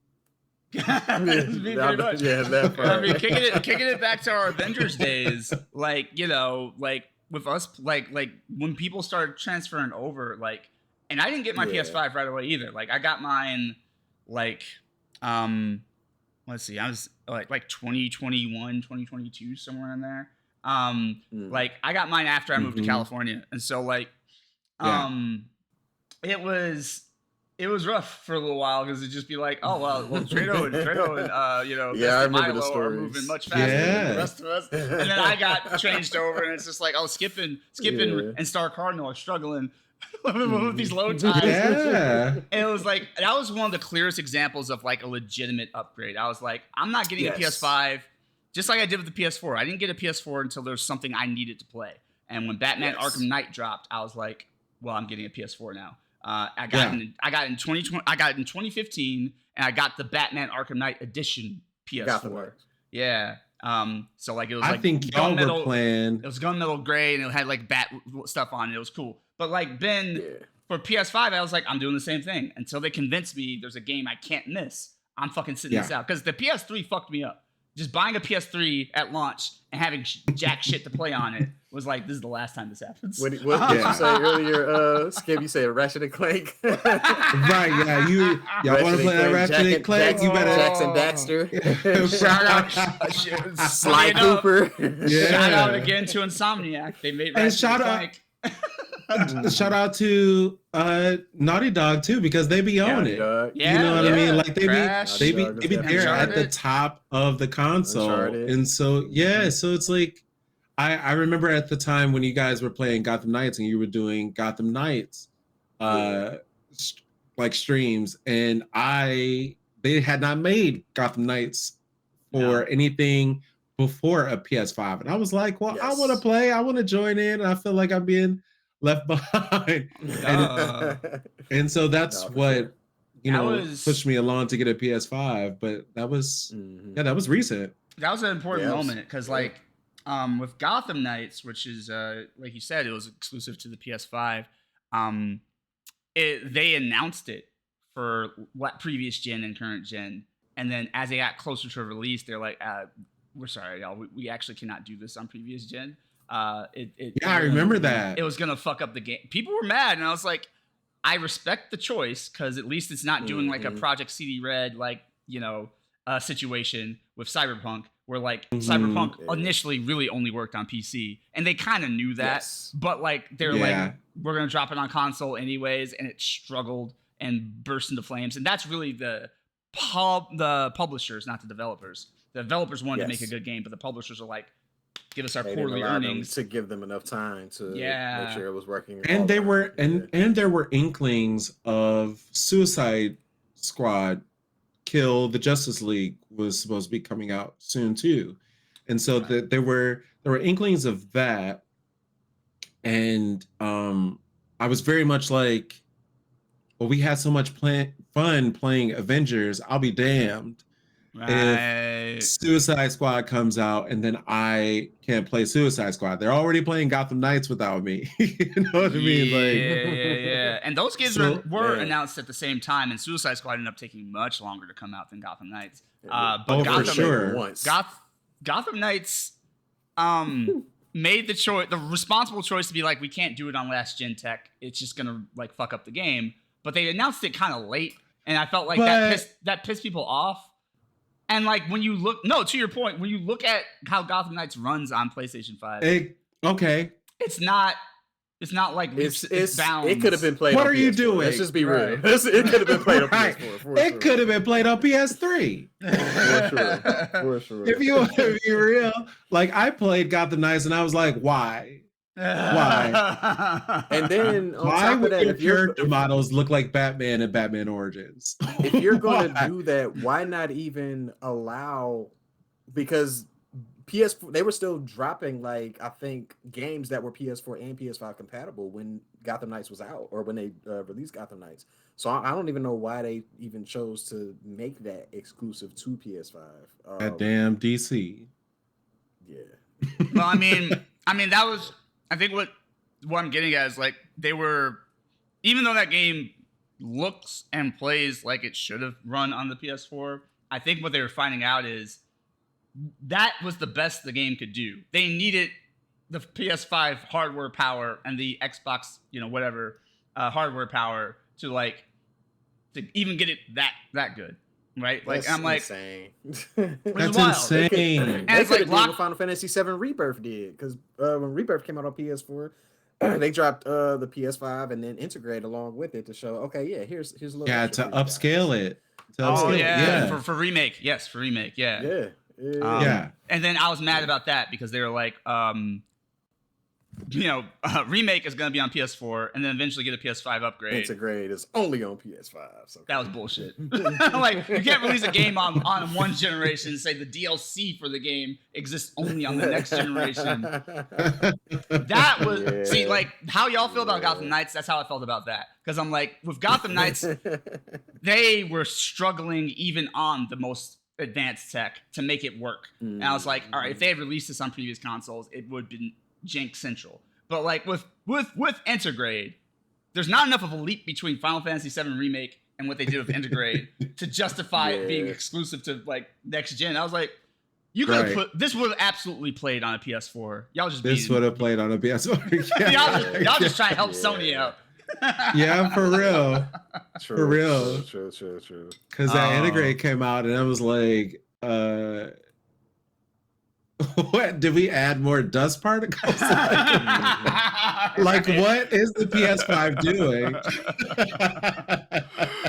Oh man.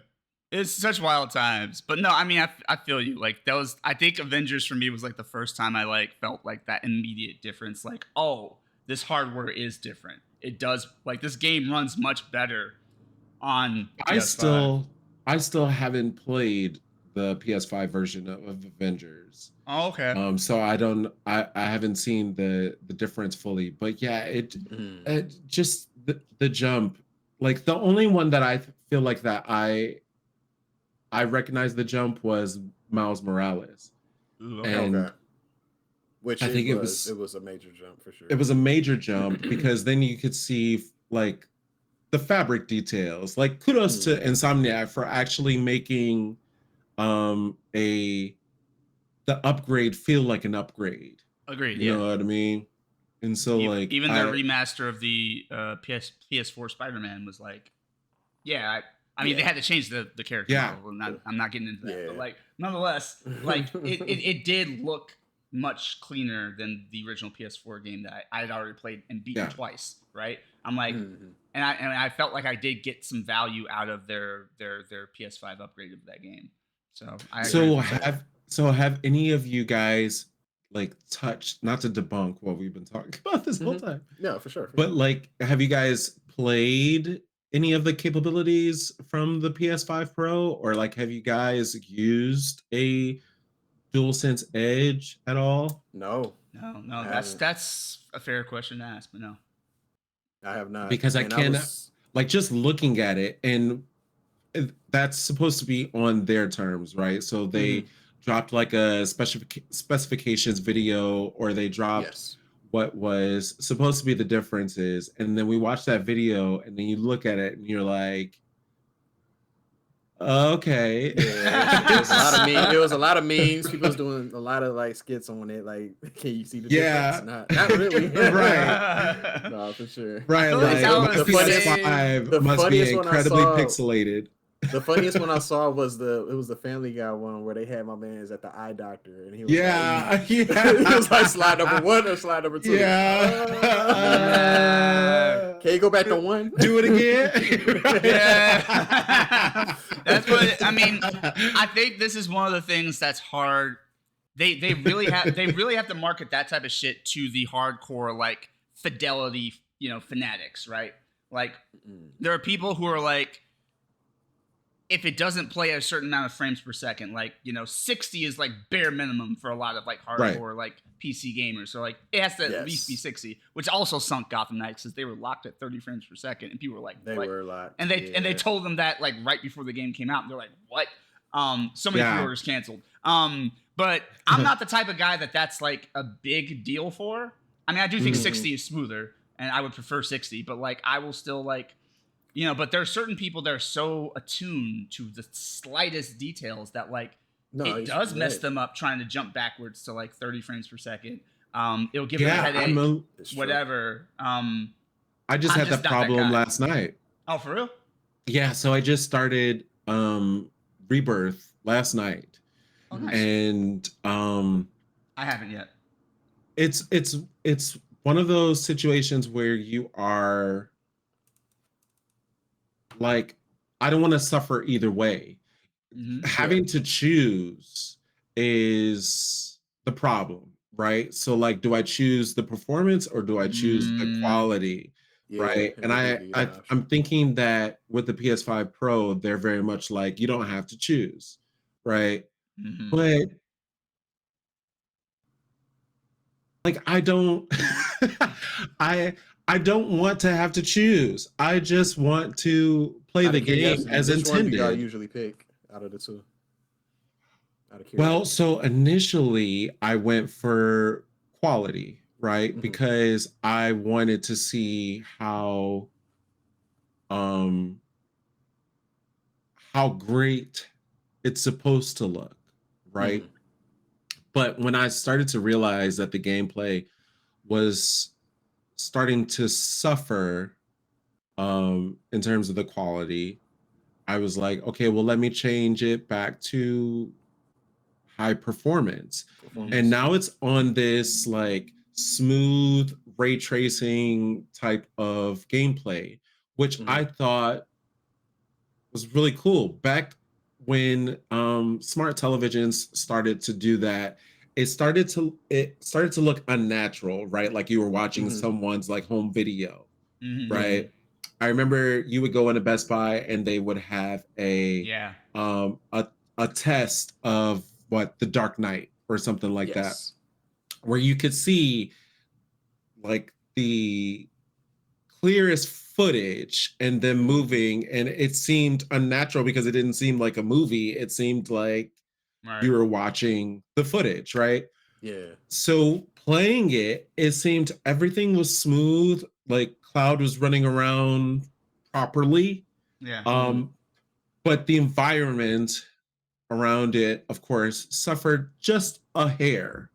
But I didn't have a problem with that because I was playing the game, you know? Yeah. I think sometimes when we stream, we want it to look its best quality, right? Yep.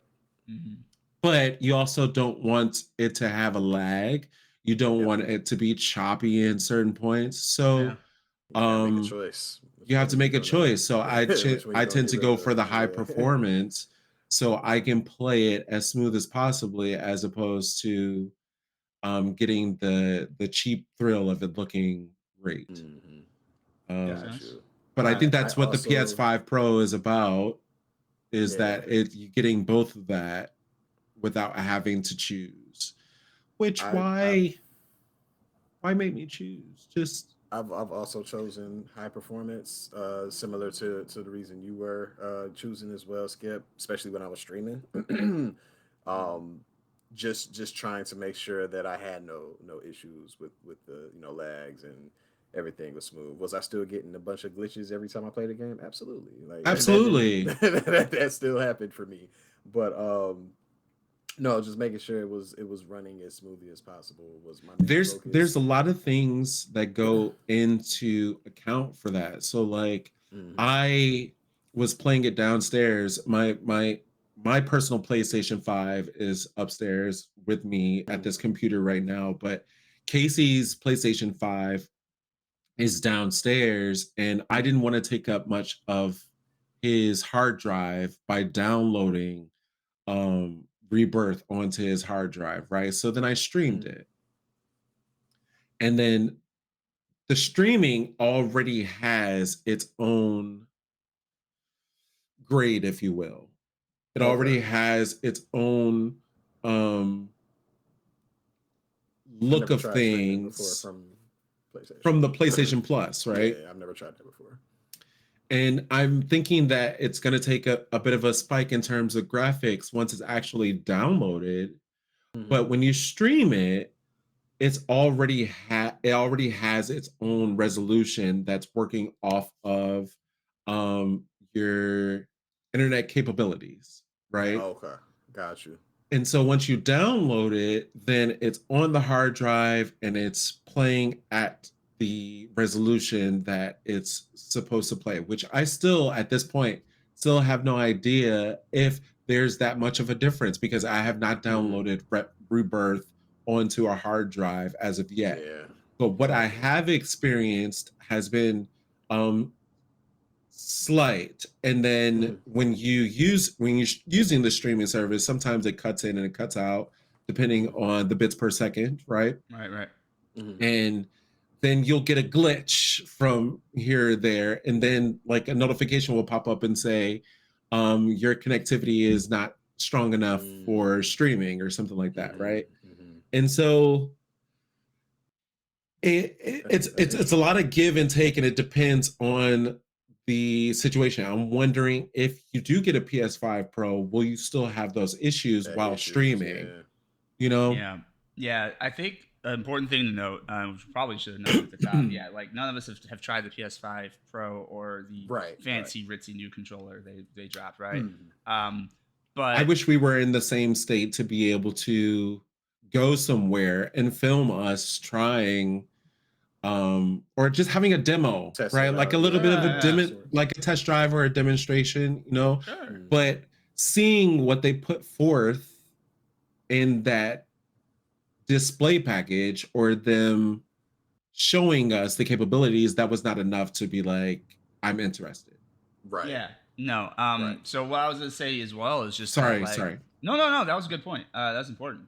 What I was gonna say as well is that, like, you know, since none of us have tried it, like, we're not trying to pretend we're aficionados about what the thing is. This is intended to just be a commentary on, like, as existing PlayStation fans and PS5 owners, right? What does this thing look like to us?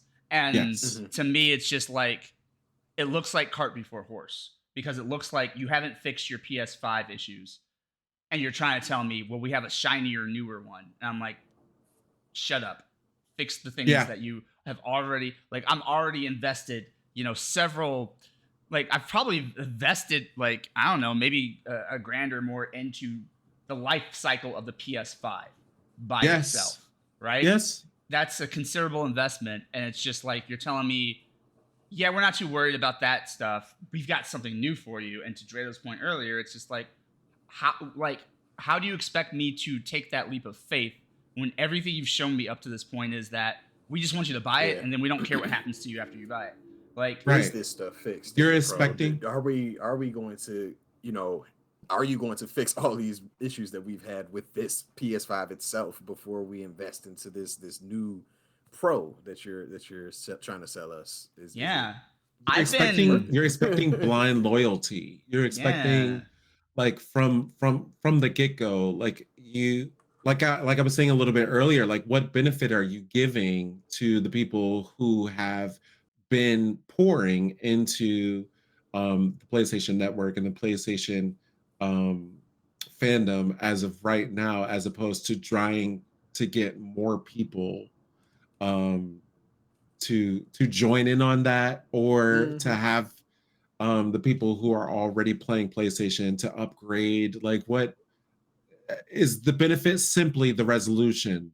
I think it's very telling as far as just, like, to me, the focus of this particular discussion is just like, what is the relationship between Sony and its PlayStation users? You know, it's less about, like, whether or not the new stuff is going to, like, be any good, and more about just, like, what does it say to your users when you fucking you ignore the problems that exist and say, well, just buy the next thing. You know, and they're not the only ones who do this. Like, there's a reason I don't have Apple anything. I was going to say, I was actually going to use Apple as an example, but I was like, let me think about this. I thought about that a little bit earlier when we were talking about things breaking down before that next generation. Yeah, and then take us back to going back to the PS5 Pro. You know, sorry. If you have the money to, you know, get that and you want it, go for it. Like, this is not us telling y'all don't buy the PS5 Pro. I don't want anybody to think that's the case. This is just our own take on Sony and how we're kind of upset with them right now. And we want them to do better. We want them to fix the issues that they're currently still in play. The issues are still there. They're not, like, gone, because they're still happening. Yeah, they're still happening. That part. So that's the whole point. Is the PS5 Pro fixing all of these things? And if so, what are you going to do for us Sony PlayStation 5, you know, owners to you know, convince us or kind of get us to that point of, I'm not, but for those that want to, you know, upgrade, you know. No, facts. Sure. Yeah. For me, the only thing that was attractive, go for it. No, go ahead. The only thing that was attractive about the Pro was the bigger storage space. Like I said, you can fix that, like, externally, and, you know, like, you can you know, put in a new heat drive, whatever, and, like, you can do that. It's a little bit cumbersome, but you can do that. I can give my current PlayStation 5 more storage, so I'm just like, that's what I'm gonna do. But that's otherwise, I was just like, aesthetically, it looks worse to me, and then, like, the features, I'm not enough of a techie for that to be, like, giving me a hard on, essentially. So I was just like, Speaking of the specs, I was gonna ask, are the streaming, like, for those that stream or on Twitch, YouTube, whatever, is the technology even up there to even handle is it smooth? the specs of the PS5 That's Pro? a good Like, question. is OBS able to handle this? What was it, 120 frames per second or whatever that you said? Right. Or was it 200? Whatever, I forgot what number you said, but I think yeah, I was just 120. 120. Yeah, 120. I think OBS and YouTube can. Twitch cannot.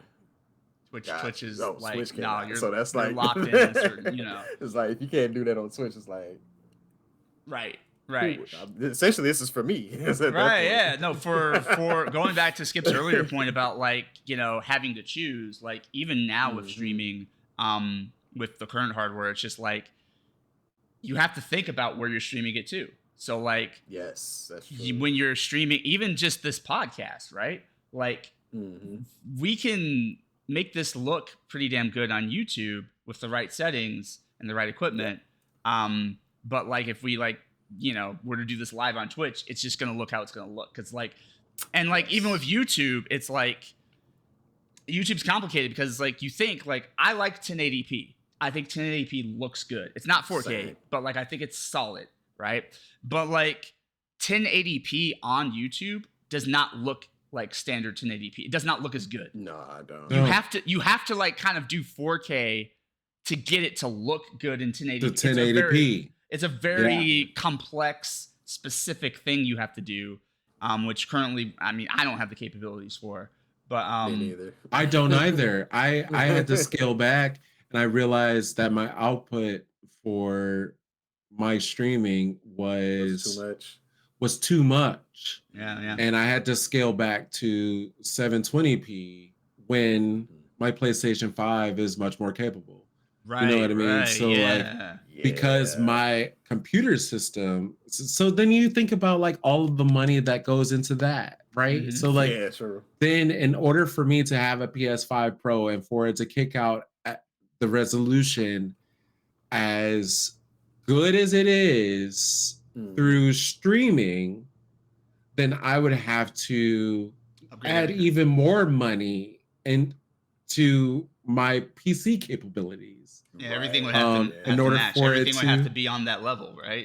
Like it's then it's much more than the PS5 Pro price point. Right. You know what I mean? There's so much more that goes into it.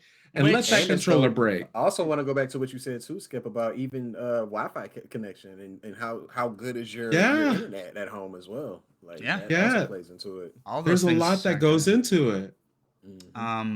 And so with that in mind, it's like, look, kind of to Drado's point earlier, like if you just have the money, which means money for all of the stuff we're talking about, you have the 4K television, you have the souped up, PC for streaming and gaming, you have like the money for the actual Pro and its peripherals, you can buy the super nice controller, whatever, like then this is probably for you. Like, what I'm saying? Like, it's probably ain't no thing for you. But like for a lot of us, it's like, I will put money aside for a dope console.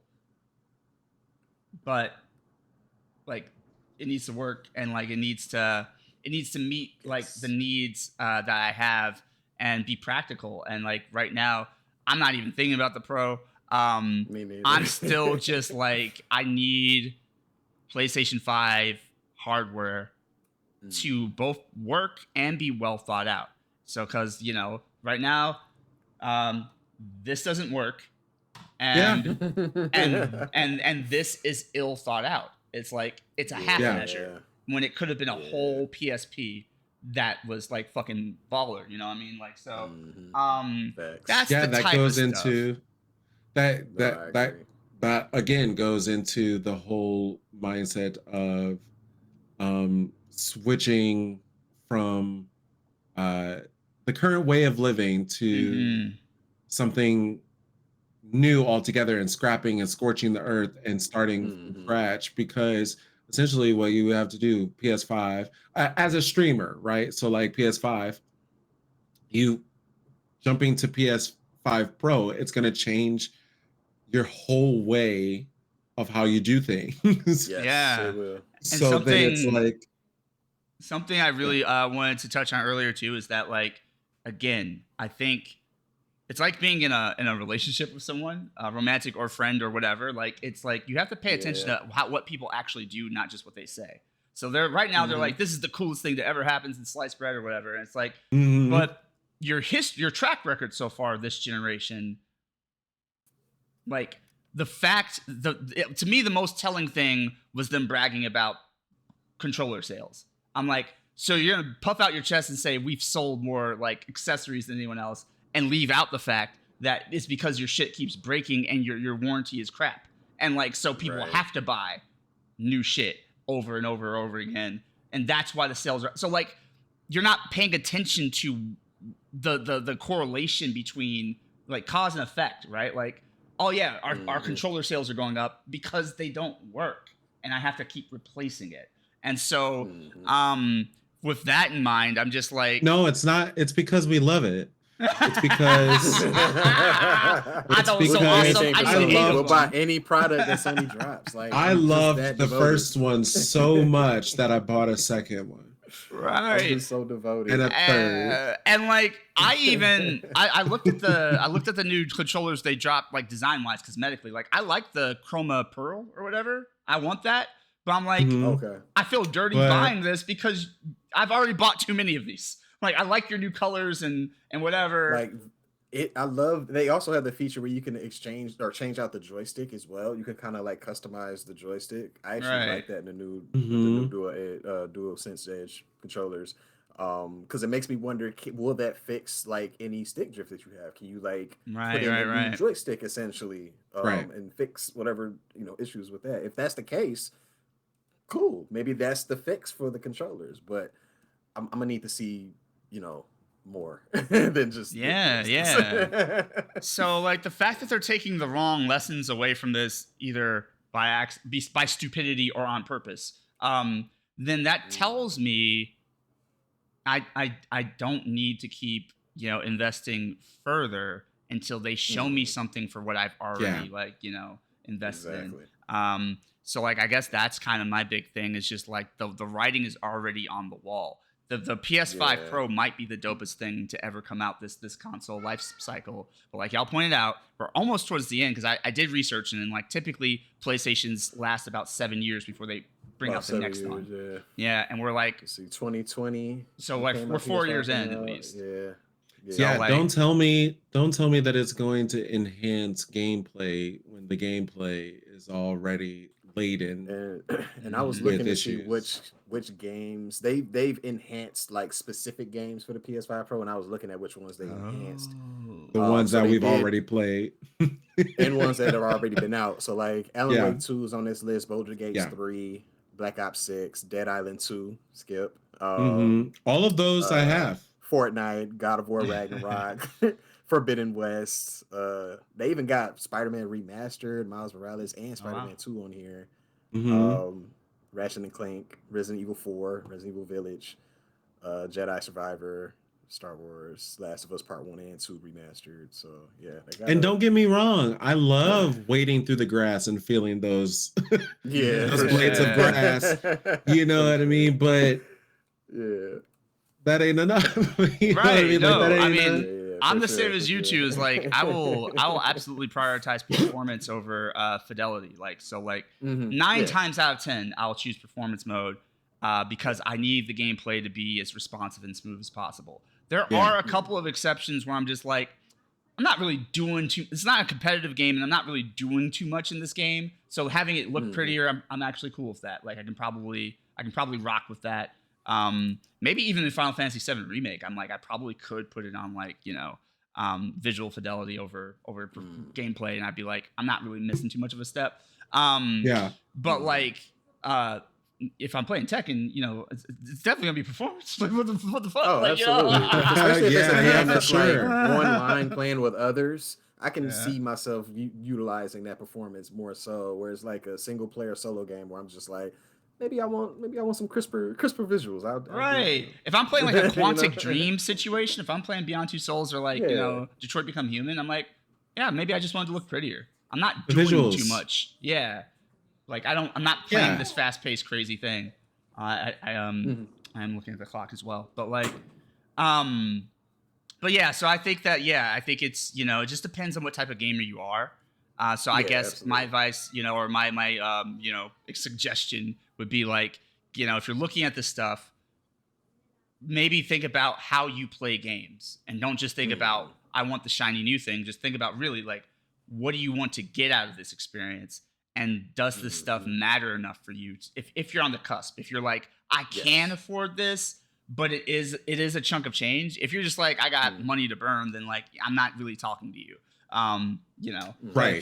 If you're somebody who's like, I will invest in this if it's worth it, but I want to make sure it's worth it, then I would say look at what you've got, what your gaming habits are, and what you prioritize. And also remember that I think this is very much like kind of like when HD televisions came out and they had to market them on TV. So it's like, what you guys were joking about earlier, like better 1 or 2. It's like, when HD television first came out, I'm like, well, what's I'm on a standard def television, so how do I know I'm like, what are you selling? So that's the same. I was just gonna say the same thing, and I didn't want to go too far off subject, but like when it came to me showing my mom the difference between HD and I don't know, or like 720p as opposed to 1080p. She was like, "What am I looking at? Like, what are you? No, it's true. Like, what are you?" And it made me wonder, like, am I getting up in age to a point where like that doesn't matter, or am I getting up to a point where it's like, is that difference hundreds of dollars worth of difference? You know what I mean? Like, is that enough? For me to spend an additional $200. I'll do you one better. Do we all even have the same vision to even see like the same quality? Right. I have the worst vision out of both of y'all. Will I still be able to see that crispness that you guys see? I don't know that. You got glasses, and I'm supposed to wear them. So it's like all factors to consider, right? Like my like real talk. My sister I references earlier. She's legally blind, so like this really isn't for her, right? Like this is like her vision's not strong enough for this to be like a big deal. So like you gotta, that's what I'm saying. Like you gotta pay attention to who you are, what your habits are, what serves you, but also remember, like, I guess in their defense, like we haven't had a hands-on experience with the right equipment to see what it really is. I want to preface that because like my point with the standard def stuff, like on a standard def television, seeing a commercial for a high def television, I'm like, I don't know. But when I look at like when I go back and watch standard television like resolution on my high def television, I'm like, oh, how did I ever watch Buffy the Vampire Slayer? How did I ever watch old school Star Trek? How did I ever like this is hard on my eyes? And it's like, it is a difference, but like it's a hard sell at when you don't have the equipment to be able to represent that difference. Right. Agreed. So like that also is a factor, but I think my main point is just like really, I just need Sony to do better by the people who are, just do better. Just do better by the people who are buying into their stuff. And I feel like they just keep taking away the wrong lessons or intentionally using shady things to sort of like promote what they're doing. Because with this portal, what I've read says that like, basically, this was almost like a test to see if people would buy a handheld, and now they're considering making a $200 test. Ain't that crazy? Right. They're like, now that ridiculous. Now that this is sold, they're like, well, now we might actually make a PSP. I'm like, you should have done that to begin with. Like, what are you doing? What are you doing?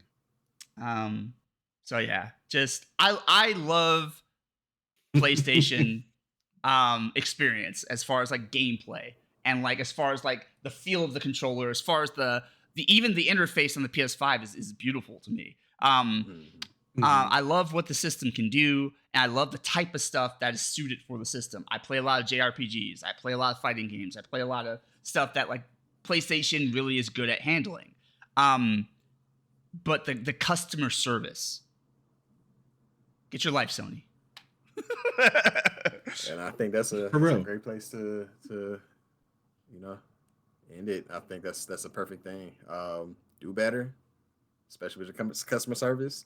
Yes. And I agree 100%. Did y'all have any closing thoughts or statements?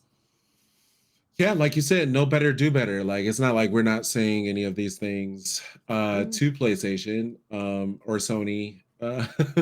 Like, Sony, you hear us. Just think enough of us to make us want to join in on these advances that you claim are beneficial. Because, I mean, the advances that you've made in the past have not, like, I can't stand fully on. Right. Just because I'm still currently sitting with those problems. And they're looking at me. They're looking at me. These controllers are looking at me. Yes. We want to rock with you. Let us rock with you. Give us something to rock with. Clearly, I want to invest because I have all these controllers. I like PlayStation. Clearly, I want to play these games. I want to. But the cost of the PS5 Pro is sitting looking at me. You know what I mean? And just to tie real quick back to a previous pod episode, this seems to be a top to bottom Sony issue because we have the same problem with the movies, right? Like, I want to watch Ghostbusters and Men in Black and Spider-Man, but Sony, what are you doing? Craven coming out. All right, that's it. We should end here. This pod episode's gone too long. It has been great. I know Dreda's going to take us out. Thank you, everybody, for hanging out with us today. No.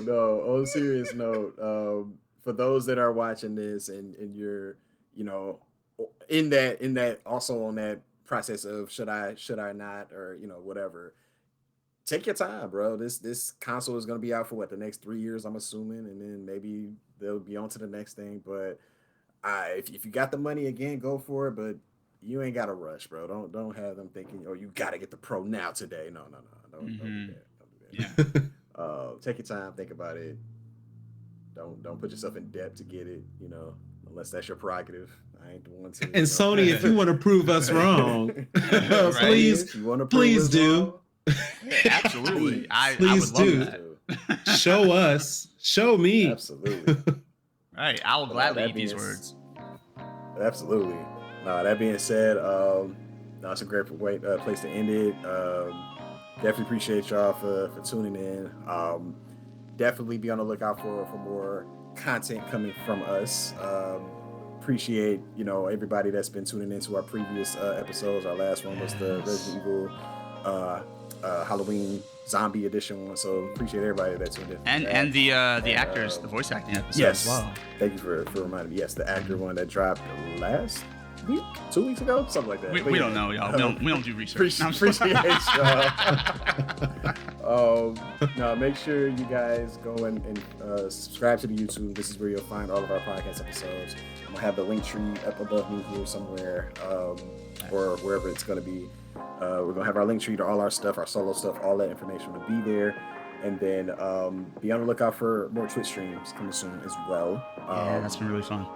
We were doing a lot of streaming back in October, so this month we kind of was like, let's catch definitely airings again and get back into that mode. But we'll be back for sure. Word. Thank you for everyone who is to ducktail off of Dredo's comment. Thank you to everybody who's given us feedback. Thanks for the comments. Thanks for letting us know what you like, what you think of the actual episodes. That's really helpful information. And we still want more of that. Don't please. Yeah. The link trees that have our handles for you to hit us up in many different places, Instagram, YouTube, etc. So definitely take advantage of the comment section, all that. If there's something you want us to tackle because you think it might be fun, throw it at us, please. Yeah. We appreciate your feedback, Sony. One last that part. One last dagger. And I ain't mad at it. They had it coming. Absolutely. Nah, appreciate y'all again. This has been HRD Mode Selected. And we will catch you guys next time. Until then, when life hits you hard, hit back harder and continue on forward. All right, y'all. Peace.